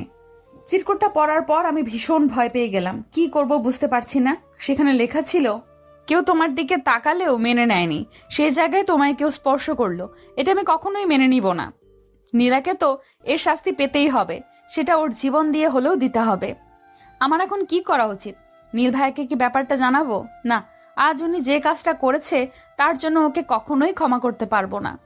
ওনার শাস্তি পাওয়ারই দরকার, তাহলে অনেক খুশি হতাম। কিন্তু এই লোকটা তো পুরোই একটা ডেভিল। যদি নীল ভাইয়ার সত্যি সত্যি বড় কোনো ক্ষতি করে দেয়, তাহলে জেনে শুনে কারোর বিপদের কথা তাকে না বলাটা কি ঠিক হবে? না, কখনো না। নীল ভাইয়া না হয়ে অন্য কেউ থাকলে অবশ্যই জানাতাম, কিন্তু এখন ওনার উপর ঘৃণা হচ্ছে আমার। এগুলো ভাবতে ভাবতে আবারও ঘুমিয়ে পড়লাম। সকালে ফোনের শব্দে ঘুম ভাঙলো। স্ক্রিনে নীলার নাম। বুকটা হঠাৎ কেঁপে উঠল। এত সকালে নীলার ফোন। নীল ভাইয়ার কি কোনো ক্ষতি করে দিয়েছে লোকটা? আগে ফোনটা রিসিভ করি। রিসিভ করতেই, হ্যালো নেহা। কাঁদছিস কেন? কি হয়েছে? ভাইয়া। ভাইয়া? কি হয়েছে ভাইয়ার? কি হলো বল, কি হয়েছে? ভাইয়ার অ্যাক্সিডেন্ট হয়ে গেছে। কথাটা শোনা মাত্রই অজান্তেই চোখের কোণ থেকে এক ফোঁটা জল গড়িয়ে পড়ল। তার মানে কি ওই লোকটা সত্যি সত্যি? ও মাই গড, সব এর জন্য হয়েছে। আমি যদি কাল জানিয়ে দিতাম তাহলে এসব হতো না। আজ নীল ভাইয়ের কিছু হলে নিজেকে কখনোই ক্ষমা করতে পারবো না। হ্যাঁ, তোকে বাসায় রেখে আসার পথে হয়েছে, মাথা থেকে অনেক রক্ত বের হয়েছে। তুই কাঁদিস না। কোন হসপিটালে আছিস তোরা? সিটি হসপিটালে। আমি 5 মিনিটের মধ্যে আসছি। যত দ্রুত সম্ভব হসপিটালের উদ্দেশ্যে রওনা হলাম। খুব খারাপ লাগা কাজ করছে মনে মনে। আজকে রাস্তাটাও জানি আরও বৃদ্ধি পেয়েছে। হসপিটালে পৌঁছার পর দেখি ওখানে আঙ্কেল আন্টি নীলা বসে কেঁদেই চলেছে। আমায় দেখে নীলা জড়িয়ে ধরে অনেক কাঁদলো। এবার আমারও অনেক খারাপ লাগছে। সব আমার জন্য হলো। আরেকবার লোকটা এলে এর হিসাব বুঝিয়ে দেব। আন্টি আমায় দেখে কেঁদে কেঁদে আরো উত্তেজিত হয়ে পড়লেন। ওনাকে সান্ত্বনা দিচ্ছি, তখনই আইসিইউ থেকে ডাক্তার বের হলেন। ডাক্তার, আমার ছেলের কি অবস্থা? ও ভালো আছে তো? এখনো আমাদের হাতে কিছুই নেই, আমরা চেষ্টা করে যাচ্ছি। হাতে আর মাথায় বেশ চোট পেয়েছে। ডাক্তারবাবু, যেভাবেই হোক আমার ছেলেকে বাঁচান প্লিজ। আমরা সকল চেষ্টা করব, বাকিটা উপরওয়ালার কাছে। বলে ডাক্তার চলে গেলেন। এইভাবেই সারাটা দিন কেটে গেল। সন্ধ্যায় ডাক্তারবাবু এসে বললেন নীল ভাইয়ার জ্ঞান ফিরেছে। কথাটা শুনে যেন সবার দেহে প্রাণ ফিরল। ডাক্তার, আমি আমার ছেলের সাথে দেখা করতে পারবো? হ্যাঁ পারবেন, কিন্তু কিছুক্ষণের জন্য। এরপর আন্টি আঙ্কেল আর নীলা নীল ভাইয়াকে দেখার জন্য গেলেন। আমি বাহিরেই অপেক্ষা করছি। আমারও অনেক ইচ্ছে করছে ওনাকে দেখতে। একটু পর আন্টি বের হয়ে আমায় বলল আমি যাব কিনা। আমি হ্যাঁ সূচক দিয়ে নীল ভাইয়ার কাছে গেলাম। মাথায় হাতে পায়ে ব্যান্ডেজ করা। এই অবস্থায় দেখে বুকের ভেতরটা দুমড়ে মুচড়ে গেল। ওনার সামনে হাঁটু গেড়ে বসে হাতটা ধরে অনেক কাঁদলাম। কেন জানি না, খুব ইচ্ছে করছে কাঁদতে। ওনার চোখের দিকে তাকিয়ে দেখি চোখে পানি। পানিটুকু মুছে দিলাম। তখনই নার্স এসে জোর করে বাহিরে বের হতে বললেন। ডাক্তার বলল রাতে কাউকে থাকতে। আমি অনেকবার ভেবেছিলাম যে আমি থাকবো, কিন্তু সমাজে সেটা ভালো দেখাবে না, সমাজ এটাকে মেনে নেবে না। তাই রাতে আন্টি থাকলো আর আমায় জোর করে বাসায় পাঠিয়ে দিল। রাতে শুয়ে আছি আর নীল ভাইয়ের জন্য চোখের জল ফেলছি। আর মনে মনে অনেক রাগ হচ্ছিল। যদি লোকটা আজ আসে তাহলে ওকে ছাড়বো না। পরের দিন সকালে যা হলো সেটা আমি কখনোই ভাবতে পারিনি। সকালে উঠে দেখি আমি রুমে কয়েকশো বেলুন দিয়ে সাজানো। বিছানা দেওয়ালে সব জায়গায় বেলুন দিয়ে পরিপূর্ণ। আর প্রতিটি দেওয়ালে খুব সুন্দর করে লেখা হ্যাপি বার্থডে। রুমটা আমার মনের মতো করে সাজানো। শুধু বেলুন না, গোলাপ ফুলেরও সমাহার। চারদিকে কয়েক রকম ফুলের সাজসজ্জা আর মন মাতানো সৌরভ। মানে কি, আজ যে আমার জন্মদিন সেটা আমারই মনে নেই। আর এগুলো কার কাজ? বাপি করেছে এগুলো? না, বাপি করেছে বলে তো মনে হচ্ছে না। ভাবতে ভাবতে দেওয়ালে দেখলাম একটা চিরকুট ঝুলছে। সেখানে লেখা হ্যাপি বার্থডে মাই প্রিন্সেস। এইবারের উইশটা আড়ালেই করলাম, তবে পরের বার তোমার সামনে দাঁড়িয়ে উইশটা করব। আজ তোমার জন্য অনেক কিছু অপেক্ষা করছে। এখন চট করে ফ্রেশ হয়ে নাও তো। ব্যাপারটা জানতে বাপিকে ডাকলাম। বাপি, বাপি কই তুমি? এই তো মা, তোর কফি বানিয়ে নিয়ে আসলাম। আরে, রুমে এত বেলুন আসলো কোথা থেকে? তার মানে এগুলো তুমি করনি? তাহলে কে করলো? আমি তো তোকে অন্য একটা সারপ্রাইজ দিয়ে ভেবেছি, কিন্তু নেহামা রুমটা এত সুন্দর করে কে সাজালো? বাপি, সেটা তো আমিও বুঝতে পারছি না। আর এই চিরকুটে লেখা আজ নাকি অনেক কিছু অপেক্ষা করছে আমার জন্য। তোর বান্ধবীদের কাজ এটা মনে হয়। তুই ফ্রেশ হয়ে নিচে আয়, কলেজের সময় হয়েছে তো। আচ্ছা, তুমি যাও। ফ্রেশ হতে ওয়াশরুমে যেতেই দেখি বিশাল একটা টেডি বিয়ার। এত বড় বিয়ার আমি কখনো দেখিনি। ছোট থেকেই এমনিতেই আমার বিয়ার খুব পছন্দের। আর এত বড় বিয়ার দেখে জড়িয়ে ধরলাম। তখনই দেখলাম বিয়ারের বুকের জায়গাটা একটা চিরকুট। ওখানে লেখা ছিল, এত অবাক হওয়ার কিছু নেই, আমার ভালোবাসার মানুষটার জন্য তো এতটুকু করতেই পারি, তাই না? আর চুলগুলো ঠিক করো, পাগলি পাগলি লাগছে। আমি থাকলে হয়তো এতক্ষণে ঠিক করে দিতাম।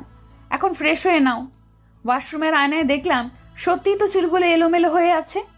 যে এগুলো করছে সে কি আমার আশেপাশে আছে? নইলে আমি কোন অবস্থায় আছি বুঝছি কিভাবে? চারদিকে ভালো করে দেখলাম, কেউ তো নেই। কোনো ক্যামেরা আছে নাকি সেটাও দেখে নিলাম, কিন্তু কিচ্ছু নেই। ফ্রেশ হয়ে নিচে আসলাম। বাপি আমার জন্য ব্রেকফাস্ট বানিয়ে বসে আছে। একসাথে ব্রেকফাস্ট করে কলেজের উদ্দেশ্যে বের হতেই দেখি বাইরে একটা নতুন স্কুটি দাঁড় করা। ওয়াও, এত সুন্দর একটা স্কুটি! কিন্তু এটা কার? এখানে কেন? তখনই পেছন থেকে বাপি একটা চাবি দিয়ে বলল, হ্যাপি বার্থডে মামুনি, আমার পক্ষ থেকে ছোট্ট একটা উপহার। থ্যাংক ইউ বাপি, আই লাভ ইউ। আহ, লাবু তো। রাস্তার চারিদিকে দেখে আস্তে আস্তে সাবধানে চালাবি। মনে আর আনন্দ ধরছে না। কি যে খুশি লাগছে বলে বোঝাতে পারবো না। বাপিকে কবে থেকে বলছি স্কুটি কিনে দিতে, কিন্তু বাপি বলতো মেয়েদের সব স্কুটির দরকার নেই, আর বারবার আমার মন খারাপ হয়ে যেত। সেই জায়গায় আজ বাপি নিজেই এত সুন্দর একটা স্কুটি কিনে দিল। বাবারা এত অদ্ভুত হয় কেন? নতুন স্কুটি পেয়ে আজ কলেজ যাওয়ার ইচ্ছে প্রবল বেড়ে গেল। বাপির কথা কে শোনে, অনেক জোরে চালিয়ে কলেজে পৌঁছে ফিল্মি হিরোদের স্টাইলে নামলাম। আজ নিজেকে সেলিব্রিটি মনে হচ্ছে। আমায় দেখে দীপা, সাদিয়া, নিশু সবাই দৌড়ে এসে আমায় সরিয়ে দিয়ে একজন স্কুটির উপর বসে আছে, আরেকজন পিক তুলছে। আমার হাত থেকে চাবি নিয়ে দীপা স্কুটিটা নিয়ে গেল, আর আমি মনে মনে ভাবছি এরা কারা, আমার স্কুটি নিয়ে এত কিছু করছে আর আমাকেই পাত্তা দিচ্ছে না। এগুলো ভাবতে ভাবতে একটা আওয়াজ পেলাম। ও মাই গড, আমার স্কুটিটা মাটিতে একটা ছেলের গায়ের উপর পড়ে আছে, আর দীপা মাটিতে বসে কান্না করছে। এটা দেখে আমার যায় যায় অবস্থা। শয়তান্নিটা আমার নতুন স্কুটিটা নিয়ে অ্যাক্সিডেন্ট করছে, তাও আবার একটা ছেলের সাথে। আমি দৌড়ে গিয়ে স্কুটিটা চেক করছি কিছু হলো কিনা। না, সব ঠিকই আছে, কারণ স্কুটিটা একটা ছেলের উপর পড়েছে, সেজন্য কোনো কিছু হয়নি। কুত্তি, আমার চেয়ে তোর স্কুটির বেশি দাম হলো। হারামি, তো নামায়। তোরে তো খাইছি, আমার নতুন স্কুটি ফেলে দিয়া আবার কথা বলতেছিস? দাঁড়া। দোস্ত, পরে মারিস, এখন টেনে তোল, কোমর ভেঙে গেছে মনে হয়। ওকে তুলে ছেলেটাকে দেখতেই চমকে উঠলাম। আরে এটা তো জয় ভাইয়া, নীল ভাইয়ার বন্ধু। সেদিনই তো নীল ভাইয়া এনার সাথে পরিচয় করিয়ে দিয়েছিল। এই কি যে হবে। কলেজে ক্যাম্পাসে স্কুটি চালাও ঠিক আছে, কিন্তু কে কোথায় আছে সেটা তো দেখে চালাবে নাকি? ওই, আমি দেখেই চালাইছি। আপনি সামনে আসলেন কেন? আমি সামনে এসেছি, একে তো দোষ করছো, তার উপর আমায় দোষারোপ করছো। মোটেও না, আপনি সামনে চলে আসছেন। যে ছেলেটির সাথে অ্যাক্সিডেন্ট হয়েছে সে ছেলেটা। এই তোমরা থামো। দীপা, তুই এত কথা বলছিস কেন? চুপ কর, আমি দেখছি ব্যাপারটা। জয় ভাইয়া, ও আমার বান্ধবী, ও ড্রাইভিং ভালো জানে না, প্লিজ ভাইয়া মাফ করে দেন। নেহা তুমি? আচ্ছা ঠিক আছে, মাফ করে দিলাম, তবে একটা শর্ত আছে। কি শর্ত? তোমার বান্ধবীকে বলো আমায় যেন সরি বলে। আচ্ছা, আপনি একটু জাস্ট ওয়েট করেন। দীপার কাছে এসে, ওই হারামি, যাও নাকি সরি বল। পাগল হইছস নাকি? আমি সরি বলতে যাবো কেন? কেন মানে? তুই ওনার ওপর স্কুটি ফালায় দিলি, তো সরি বলবি না? আমি পারবো না, এমনিতেই কোমর ব্যথা হচ্ছে, হাতটাও ভেঙে গেছে মনে হয়। হয়েছে, থাক, আর বলতে হবে না। পড়ে গিয়ে হাতটা ঘাসের সাথে একটু লাগছে, কেটেও তো যায়নি, আবার বলে ভেঙে গেছে। তুই কি আমার বান্ধবী নাকি তুই ওই আবলটার? হ্যাঁ দোস্ত, বোঝার চেষ্টা কর। আর সরি বললে তো কেউ ছোট হয় না, বরং ব্যক্তিত্বের নিদর্শন পাওয়া যায়। আমার কথাটা একটু রাখ প্লিজ। আচ্ছা ঠিক আছে। তারপর দীপা গিয়ে জয় ভাইয়াকে সরি বলল। তারপর জয় ভাইয়া ড্যাব ড্যাব করে দীপার দিকে তাকিয়ে আছে। বিষয়টা কেমন লাভ এট ফার্স্ট সাইট মনে হলো। এরপর সবাই মিলে ক্যাম্পাসের বটগাছটায় বসলাম। হঠাৎ আদনানের কথা মনে হলো। সেদিনের পর কয়েকবার ফোন দিছিলাম, বাট কোনো রেসপন্স পাইনি। কলেজেও তো দেখছি না, কোথায়ও। আমার জন্য আজ ওর এই অবস্থা। একটু পর ক্লাসের সময় হলে ক্লাসে গেলাম। ক্লাস থেকে বের হতেই সারা ক্যাম্পাস জুড়ে ফুল দিয়ে ভরা, কোথাও ঘাস দেখা যাচ্ছে না। বর্তমানে আমি আর আমার বান্ধবীরা ক্যাম্পাসের মধ্যস্থানে। তারপর অনেক জোরে একটা রোমান্টিক নয়েস আসলো, আর একটা মাইক কেউ একজন আমার বান্ধবীদের যেতে বলল। আমি বাধা দেওয়া সত্ত্বেও চলে গেল। এখন আমি ক্যাম্পাসের মাঝে একা দাঁড়িয়ে আছি। চারদিকে স্টুডেন্টরা ঘিরে ধরে এসব দেখছে। কয়েকটা ছেলে এসে নিমেষেই আমার চারদিকে বেলুন দিয়ে সাজিয়ে দিল, আর কেউ একজন মাইকে বলছে, নেহা, আমি জানি তুমি অনেক অবাক হচ্ছ। তোমার মনে হচ্ছে আড়ালে থাকা এই লোকটাকে কে তোমায় এভাবে ডিস্টার্ব করছে, তাই না? আসলে কি জানো তো, ভালোবাসাটা এক একজন এক একভাবে প্রকাশ করে, আর আমি না হয় এভাবেই করলাম।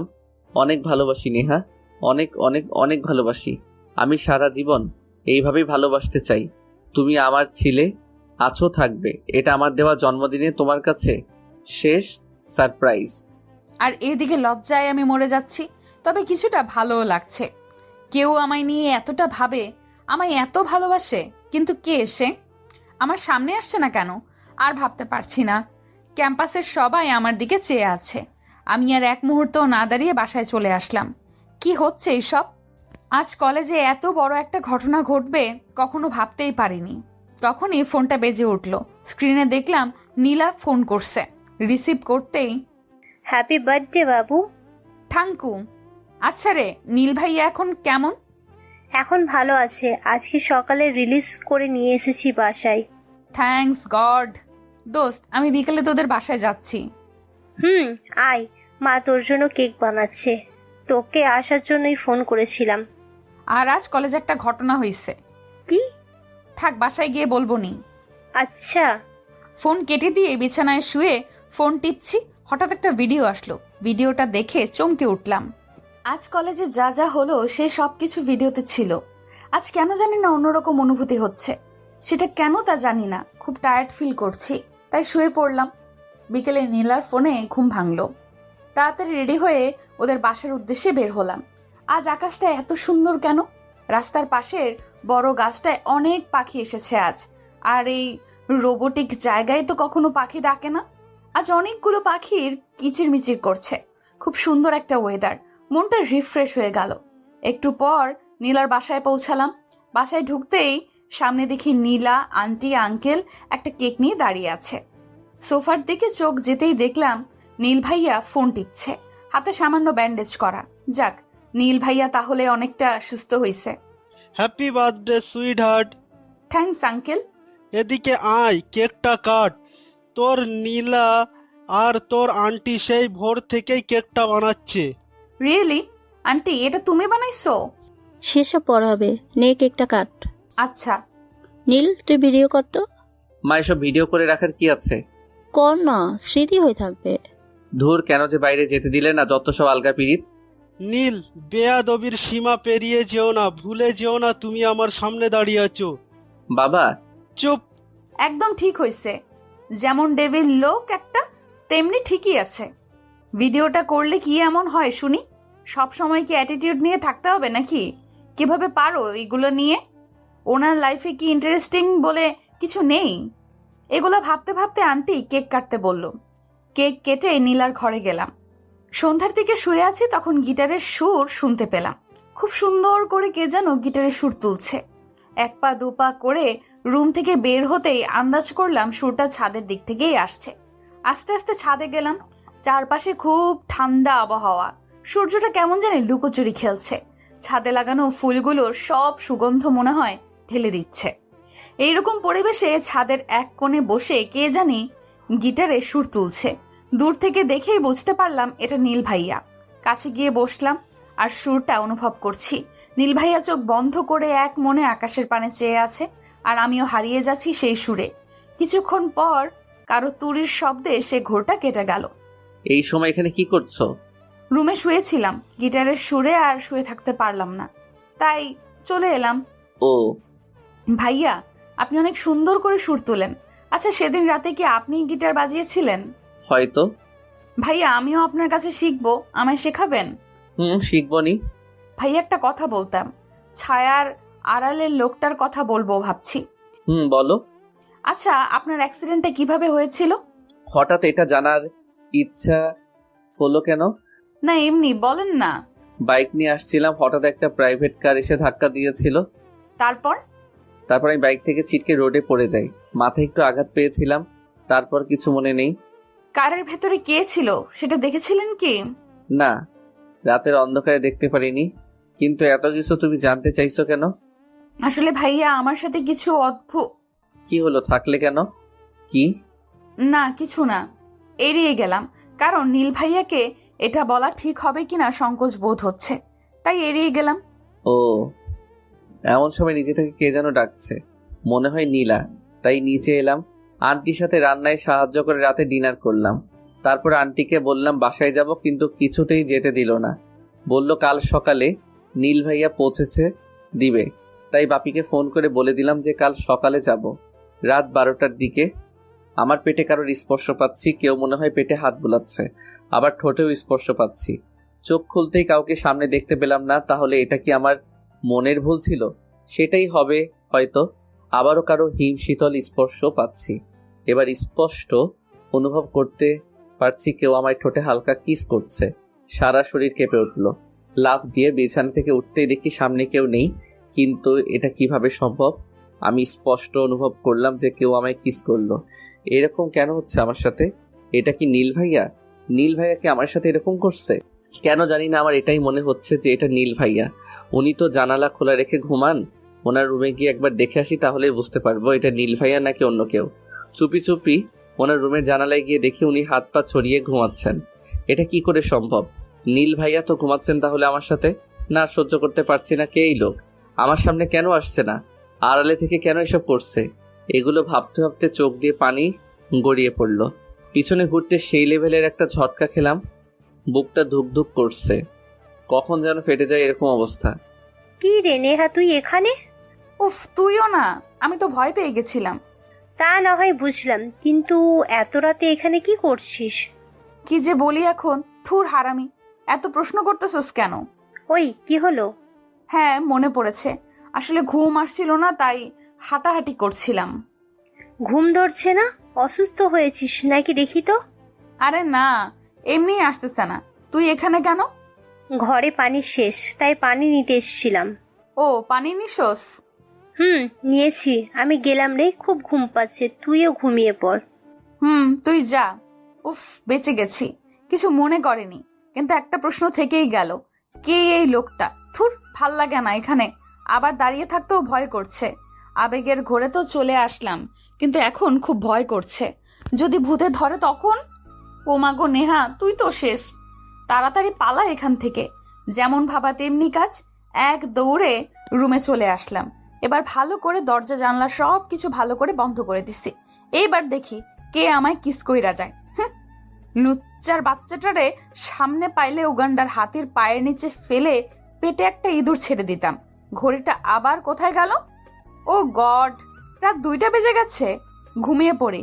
কালকে নাকি আবার কলেজে একটু তাড়াতাড়ি ডাকছে। আমার আজকের বিষয়টা নিয়ে কিছু বলবে না তো? কে জানে, কাল গেলেই বুঝতে পারবো। এই নেহা, নেহা, ওই হাতি শুনছিস? হুম কলেজ যাবি না? সময় হয়েছে তো। একটু পর যাচ্ছি। দোস্ত, আজ মার্কেটে যাব। মার্কেট করে তারপর কলেজে যাব। চল না আমার সাথে। তুই যা, আমি ঘুমাবো। ধুর, এত ঘুম কোথা থেকে আসে তোর?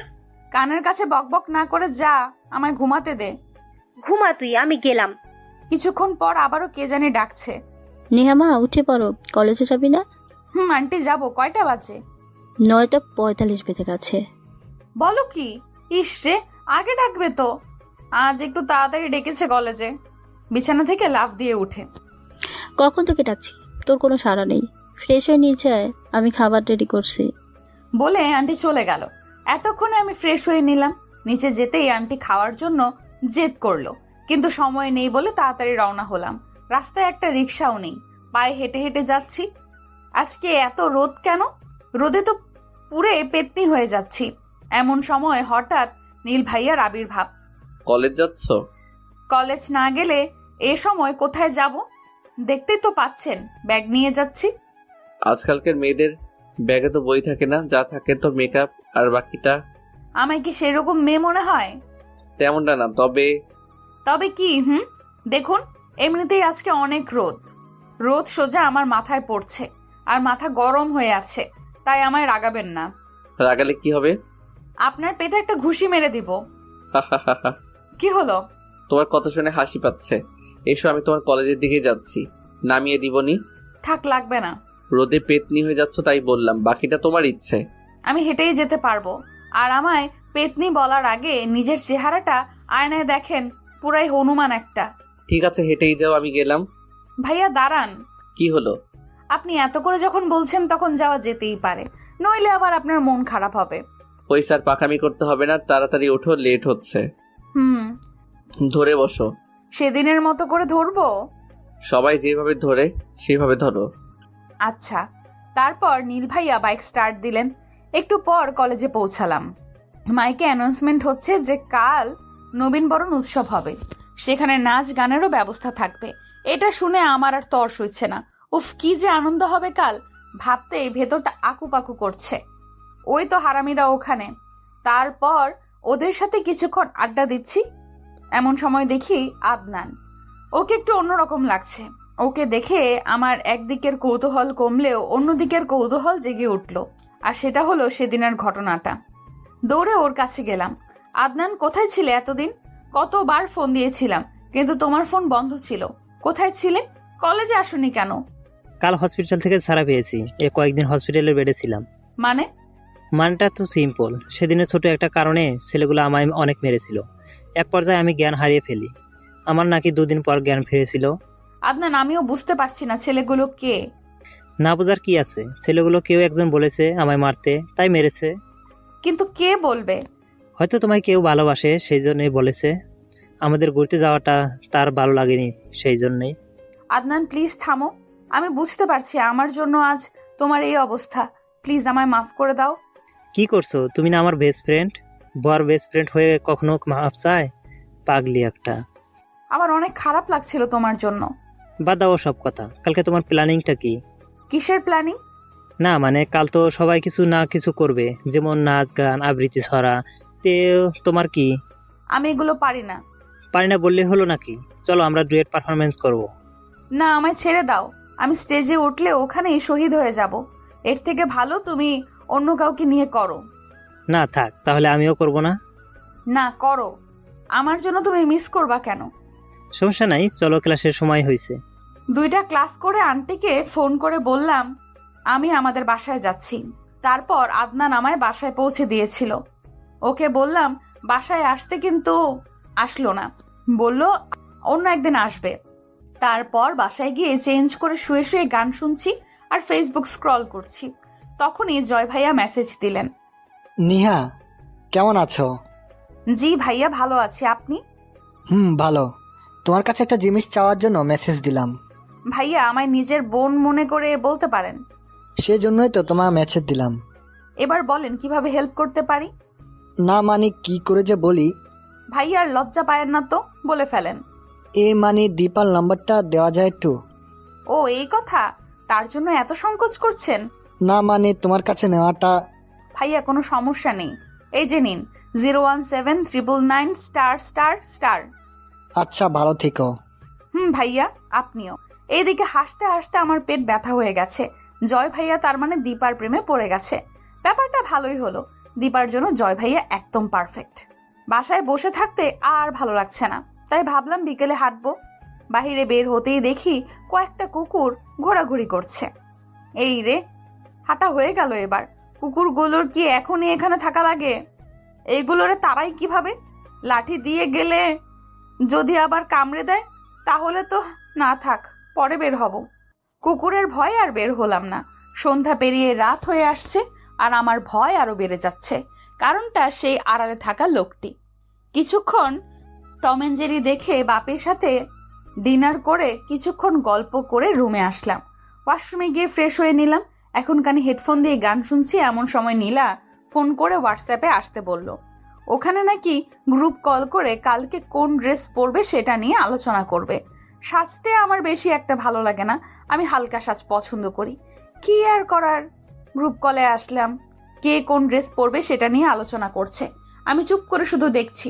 সব শেষে ঠিক হলো সবাই শাড়ি পরবে, তাই আমাকেও শাড়ি পরতে হবে। কিন্তু আমি তো শাড়ি পরতে পারি না। থুর, এত ভাবছি কেন? ইউটিউব দেখে শিখে নিলেই তো হয়। এগুলো ভাবতেই কখন ঘুমিয়ে গেছি জানি না। অন্য রাতের মতো আজকেও কেউ আমার ঠোঁটে কিস করলো, সেটা আমি কিছুটা অনুভব করতে পারছিলাম। কিন্তু চোখ খুলতেই দেখি আমার হাত পা শক্ত করে বাঁধা। চিল্লাতে যাব তখনই মুখে একটা টেপ দিয়ে দিলেন। শুধু শব্দ ছাড়া আর কিচ্ছু বলতে পারছি না। ভয়ে আর হাত পা ঠান্ডা হয়ে যাচ্ছে। উনি কি আমায় মেরে ফেলবে? কিন্তু আমি ওনার কি দোষ করেছি? আমার উপর কিসের এত রাগ ওনার? লোকটা আমার সামনে হাঁটু গেড়ে বসলো। রাতে টপস পরে ঘুমিয়েছিলাম। উনি আমার পেটের উপর থেকে টপসটা সরিয়ে নিল। তারপর পেটে আঁচড় কাটলো। আর এইদিকে যন্ত্রণায় আমার চোখ দিয়ে পানি পড়ছে। প্রচন্ড জ্বালা করছে। ব্যথা যন্ত্রণা আর সহ্য করতে পারছি না। আমার আর্তনাদ উনি বুঝতে পারছে, তবুও আমায় ব্যথা দিয়েই যাচ্ছে। পেটে আঁচড় দেওয়ার পর আবার আমার পিঠে আঁচড় দিতে লাগলেন। এমন মনে হচ্ছিল যে এখন আমার বাঁধনগুলো খোলা থাকলে ওনাকে খুন করে ফেলতাম। কেন করছে এগুলো? আমায় কষ্ট দিয়ে ওনার কি লাভ? আমি কষ্টে কান্না করছি আর উনি পিঠে আঁচড় দিয়ে আরামসে সোফায় বসে আছেন। আমার রাগের মাত্রা চরমে পৌঁছেছে। তারপর যেটা হলো সেটা দেখে আমি অবাক হয়ে গেলাম। উনি পকেট থেকে একটা মলম বের করলেন আর সেটা পেটে আর পিঠের ক্ষত বিক্ষত জায়গায় লাগিয়ে দিচ্ছেন। উনি কি চান? একদিকে কষ্ট দিচ্ছেন, অন্যদিকে আবার মলম লাগিয়ে দিচ্ছে। মলমটা লাগানোর পর অনেকটা ভালো লাগছে, তেমন ব্যথাও করছে না। উনি আমার পেটের উপর একটা চিরকুট দিয়ে আমার হাতের একটা বাঁধন খুলে দিয়ে যেতে লাগলো। আমি তাড়াতাড়ি অন্য হাতের বাঁধন খুলতেই লোকটা হারিয়ে গেল। আমার খুব কান্না পাচ্ছে। কেন আমার সাথে এরকম হয়? আর এই চিরকুটটাতে কি লেখা আছে দেখি তো। এটা আজকে তোমার পাওনা ছিল, তাই দিয়ে গেলাম। সেদিনের ঘটনার পর আজকে আবারও ছেলের সাথে কথা বলার সাহস কি করে হয় তোমার? কি ভেবেছিলে আমি তোমার উপর নজর রাখি না? তাহলে ভুল ভাবছো নেহা। তোমার সর্বক্ষণের খবর আমি রাখি। নেক্সট টাইম কোনো ছেলের সাথে যেন তোমায় না দেখি, নইলে ব্যাপারটা ভালো হবে না। ব্যথা দেওয়ার আরেকটা কারণও আছে, সেটা তুমি নিজেই বুঝতে পারবা।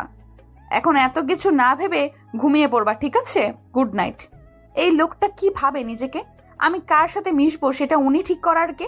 ব্যাপারটা আমার আর ভালো লাগছে না। না পারছি কাউকে বলতে, না পারছি সহ্য করতে।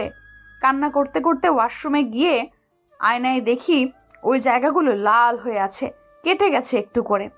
এগুলো দেখে আরো জোরে কান্না করতে ইচ্ছে করছে। ভালোভাবে মুখে পানি দিয়ে বিছানায় শুয়ে শুয়ে গভীরভাবে ভাবছি। তবে আমার একটা দোষ হলো, আমি অতিরিক্ত টেনশন করলে অজান্তেই ঘুমিয়ে পড়ি। আজকেও তার অন্যথা হলো না। পরের দিন সকালে উঠে কলেজের জন্য রেডি হচ্ছি। আলমারি খুলতেই অনেক রকম শাড়ি দেখছি, কিন্তু আজ কোনটা পরে যাব? লালটা? না, লালটা কেমন একটা। তাহলে কি পিঙ্ক কালারেরটা পরবো? না, এটাও ভালো লাগছে না। হ্যাঁ, পেয়েছি। আজকে নীল শাড়িটা পরে যাব। আমায় কি নীল শাড়িতে অনেক সুন্দর লাগে এমনটা বলেছে অনেকে।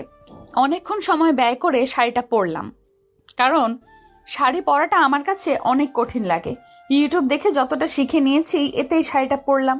কিন্তু শাড়ি পরে চোখটা কোমরে যেতে দেখলাম সেখানে কাল রাতের সেই ক্ষতের চিহ্ন।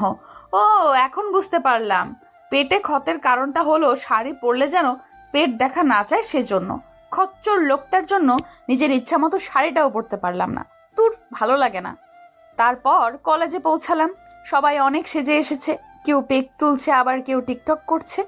ওই তো হারামিগুলো ওইখানে। ওদের কাছে যেতে ওরা আমার পেটের ক্ষতের কারণটা জানতে চাইলো। পরে গিয়ে কেটে গেছে বলে কাটিয়ে দিলাম, আর মনে মনে খচ্চর লোকটাকে হাজার হাজার গালি দিচ্ছি। ওই উগান্ডাটার জন্য আজ আমার এই অবস্থা। একটু পর যা ঘটলো তার জন্য আমি মোটেও প্রস্তুত ছিলাম না। কোত্থেকে একটা ছেলে সামনে এসে হাঁটু গেড়ে বসে হাতে লাল গোলাপ আমার দিকে এগিয়ে দিয়ে বলল, I love you, will you marry me? আর এইদিকে আমি অবাক হয়ে দাঁড়িয়ে আছি আর মনে মনে ভাবছি এই দৃশ্যটা ওই ডেভিল লোকটা দেখলে কি যে হবে। কি করব বুঝতে পারছি না। প্রপোজালটা একসেপ্ট করাও সম্ভব না, তাই ডিরেক্ট না করে দিলাম। ছেলেটা অনেক রিকোয়েস্ট করলো, কিন্তু আমি চাই না আমার জন্য আবার কেউ বিপদে পড়ুক। ওখান থেকে স্টেজের দিকে আসলাম। দোস্ত, তোকে আজ দারুণ লাগতেছে। দাঁড়া, তোর একটা পিক তুলি। তুর্য বলল, তুর্য আমার এক ক্লাসমেট, ভালো বন্ধুও বলা যেতে পারে। না রে, মুড নেই, পরে তুলবো। আরে মুড থাকবে না কেন? আমি পোজ দেখিয়ে দিচ্ছি, সেভাবে দাঁড়া। পরে করলে হতো না? না, হাতটা কোমরে রাখ, চুলগুলো সামনে দে। ওর কথা মতো চুল সামনে নিলাম, কারণ ও খুব জেদি। পিক তুলে তবেই ছাড়বে। ওয়াও দোস্ত, সেই লাগতেছে তোরে। এই দেখ। পরে দেখবনি। নিবি না পিকগুলা? ধুর, পরে নিব, যা তো এখন। এমনিতেই মেজাজ গরম হয়ে আছে, তার উপর ওর পিকের ঝামেলা। অনুষ্ঠান শুরু হলো। স্যার মাইকে অ্যানাউন্স করলো, কেমন আছো তোমরা? তোমরা তো জানো আজ নাচ গানের বিশাল সমাহার। তো এই সমাহারের বিশেষ আকর্ষণ রূপালী গিটার টিম।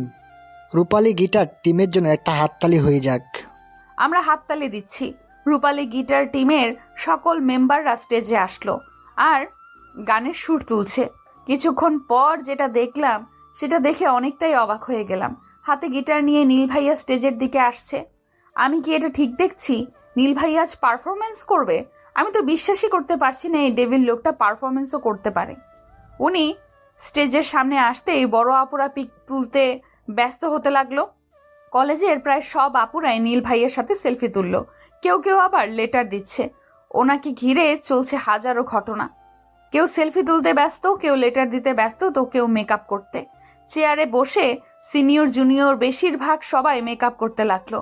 ওদের কাণ্ড দেখে আমার গা জ্বলে যাচ্ছে। এত আদিক্ষেতার কি আছে শুনি? গায়ে পড়ে ছবি, লেটার দেওয়ার কি দরকার?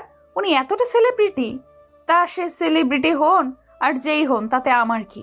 নীল ভাইয়া সবাইকে ইগনোর করে স্টেজে উঠলেন আর সবাই হাতে তালি দিচ্ছে। এক আকাশের তারা তুই একা গুনিস নে, পাপা कहती है পারা নাম করেগা সহ আরো কয়েকটি গান গাইলেন। তার মায়াবী সুরে আমিও পাগল হয়ে যাচ্ছি। এত সুন্দর করে কিভাবে গান গান উনি? মনে হচ্ছে গানের ভেতরে ঢুকে গেছি। এই জন্যই হয়তো ওনার এত ফ্যান। একটা বড় আপু স্টেজে উঠে নীল ভাইয়ার সামনাসামনি হাঁটু গেড়ে বসে একটা রিং এগিয়ে দিল। নীল ভাইয়া কিছুটা বিরক্তি ভাব নিয়ে দাঁড়িয়ে আছে।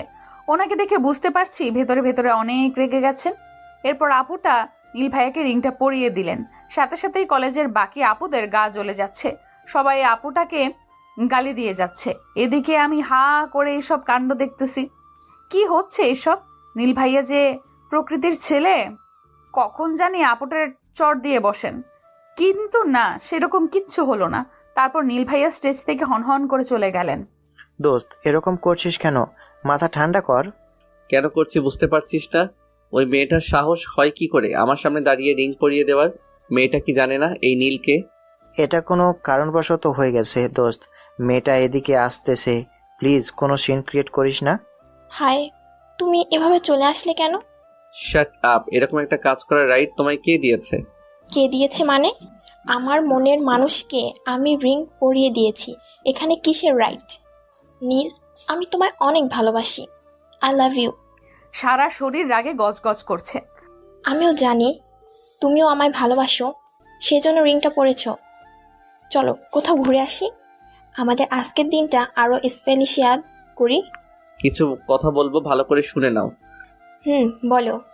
তোমার কথা আমি সারাদিন শুনতে রাজি আছি। প্রপোজালটা অ্যাকসেপ্ট করছি তার প্রথম কারণ হলো আমি চাইনি গোটা কলেজের সামনে তোমার অপমান বোধ হোক। আর তোমায় ভালোবাসার তো কোনো প্রশ্নই ওঠে না, কারণ তোমায় এর আগে কখনো দেখেছি বলে মনে হয় না। মানে? আমি এতক্ষণ তোমায় সময় দিতে পারবো না। এই নাও তোমার রিং।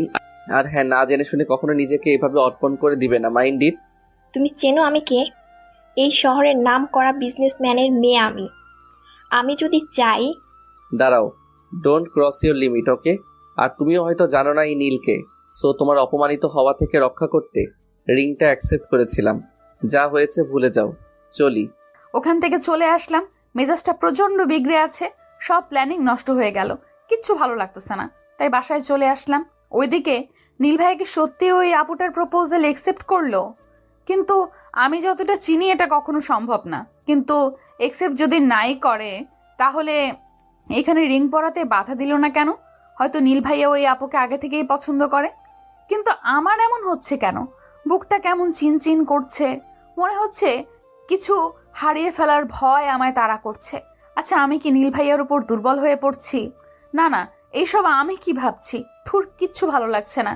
তাই কাউকে কিছু না বলে বাসায় চলে আসলাম। বাসায় এসে ফ্রেশ হয়ে নিলাম। বাসায় কেমন জানি লাগছে। একাকিত্ব যেন ঘিরে ধরেছে আমায়। একাকিত্ব দূর করার জন্য ছাদে গেলাম। এখন গোধূলি লগ্ন। এই সময়টা আমার খুব ভালো লাগে, কিন্তু আজ কেমন জানি বিবর্ণ লাগছে। মনে হয় আকাশের সব রং আজ হারিয়ে গেছে। মনের মধ্যে তেমন কৌতূহল নেই। কি হলো আমার? ছাদের দোলনায় চোখ বন্ধ করে বসে আছি, এমন সময় আমার চোখে কি বেঁধে আমায় কোলে তুলে নিয়ে যেতে লাগলো। আমি চেঁচাতে যাব তার আগেই মুখে একটা টেপ লাগিয়ে দিল। আমার সাথে কি হচ্ছে কিচ্ছু বুঝতে পারছি না। এরপর অনুভব করলাম আমায় একটা গাড়িতে তোলা হলো। আমি প্রচন্ড ছটফট করছি। ভয়ে আমার হাত পা ঠান্ডা হয়ে যাচ্ছে, কিন্তু কিছুই করতে পারছি না। সারা রাস্তায় ছটফট করছি, কিন্তু কোনো লাভ হচ্ছে না। একটু পর গাড়িটা থামলো। আবারও একজন আমায় কোলে তুলে নিয়ে কোথাও যাচ্ছে। একটু পর আমায় কোল থেকে নামিয়ে দিল আর হাতের বাঁধন খুলে দিল। হাতের বাঁধন খুলে দিতেই মুখের টেপ আর চোখের ওপর থেকে বাঁধা পট্টিটা খুলে ফেলতেই চারদিকে অন্ধকার দেখছি। আমি আগে থেকে অন্ধকার অনেক ভয় পাই, আর এমন ঘটনার পর তো আরো ভয় পেয়ে আছি। আমি যেখানে দাঁড়িয়ে আছি সেখানে আলো রশ্মি পর্যন্ত নেই। হঠাৎ শুধু আমার শরীরের উপর আলো পড়ল। আচমকা আলো পড়ায় হাত দিয়ে চোখ আড়াল করলাম। একটু পর আমার ঠিক সামনে আরেকটি আলোর রশ্মি পড়ল। সেখানে কেউ একজন পেছন দিকে হয়ে দাঁড়িয়ে আছে, হাতে কিছু একটা নিয়ে। এরপর তিনি আমার দিকে ঘুরতেই আমি অবাক হয়ে গেলাম। এটা কি করে সম্ভব? আমি কি ঠিক দেখছি? আমার বিশ্বাস হচ্ছে না আমার সামনে নীল ভাইয়া দাঁড়িয়ে আছে, হাতে গোলাপ গুচ্ছ নিয়ে। তার মানে নীল ভাইয়া আমায় এখানে নিয়ে আসলো, কিন্তু কেন? হাজারো প্রশ্ন মনে ঘুরপাক খাচ্ছে।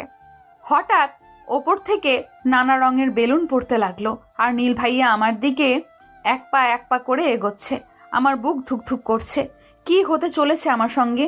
নীল ভাইয়াকে দেখে অনেকটাই বুঝতে পারছি উনি আমায় প্রপোজ করবেন, কিন্তু এটা কি করে সম্ভব? এগুলো ভাবতে ভাবতে নীল ভাইয়া আমার একদম সামনে আসলেন। আমার সামনে হাঁটু ফেলে বসে ফুলগুলো আমার দিকে এগিয়ে দিয়ে বলল,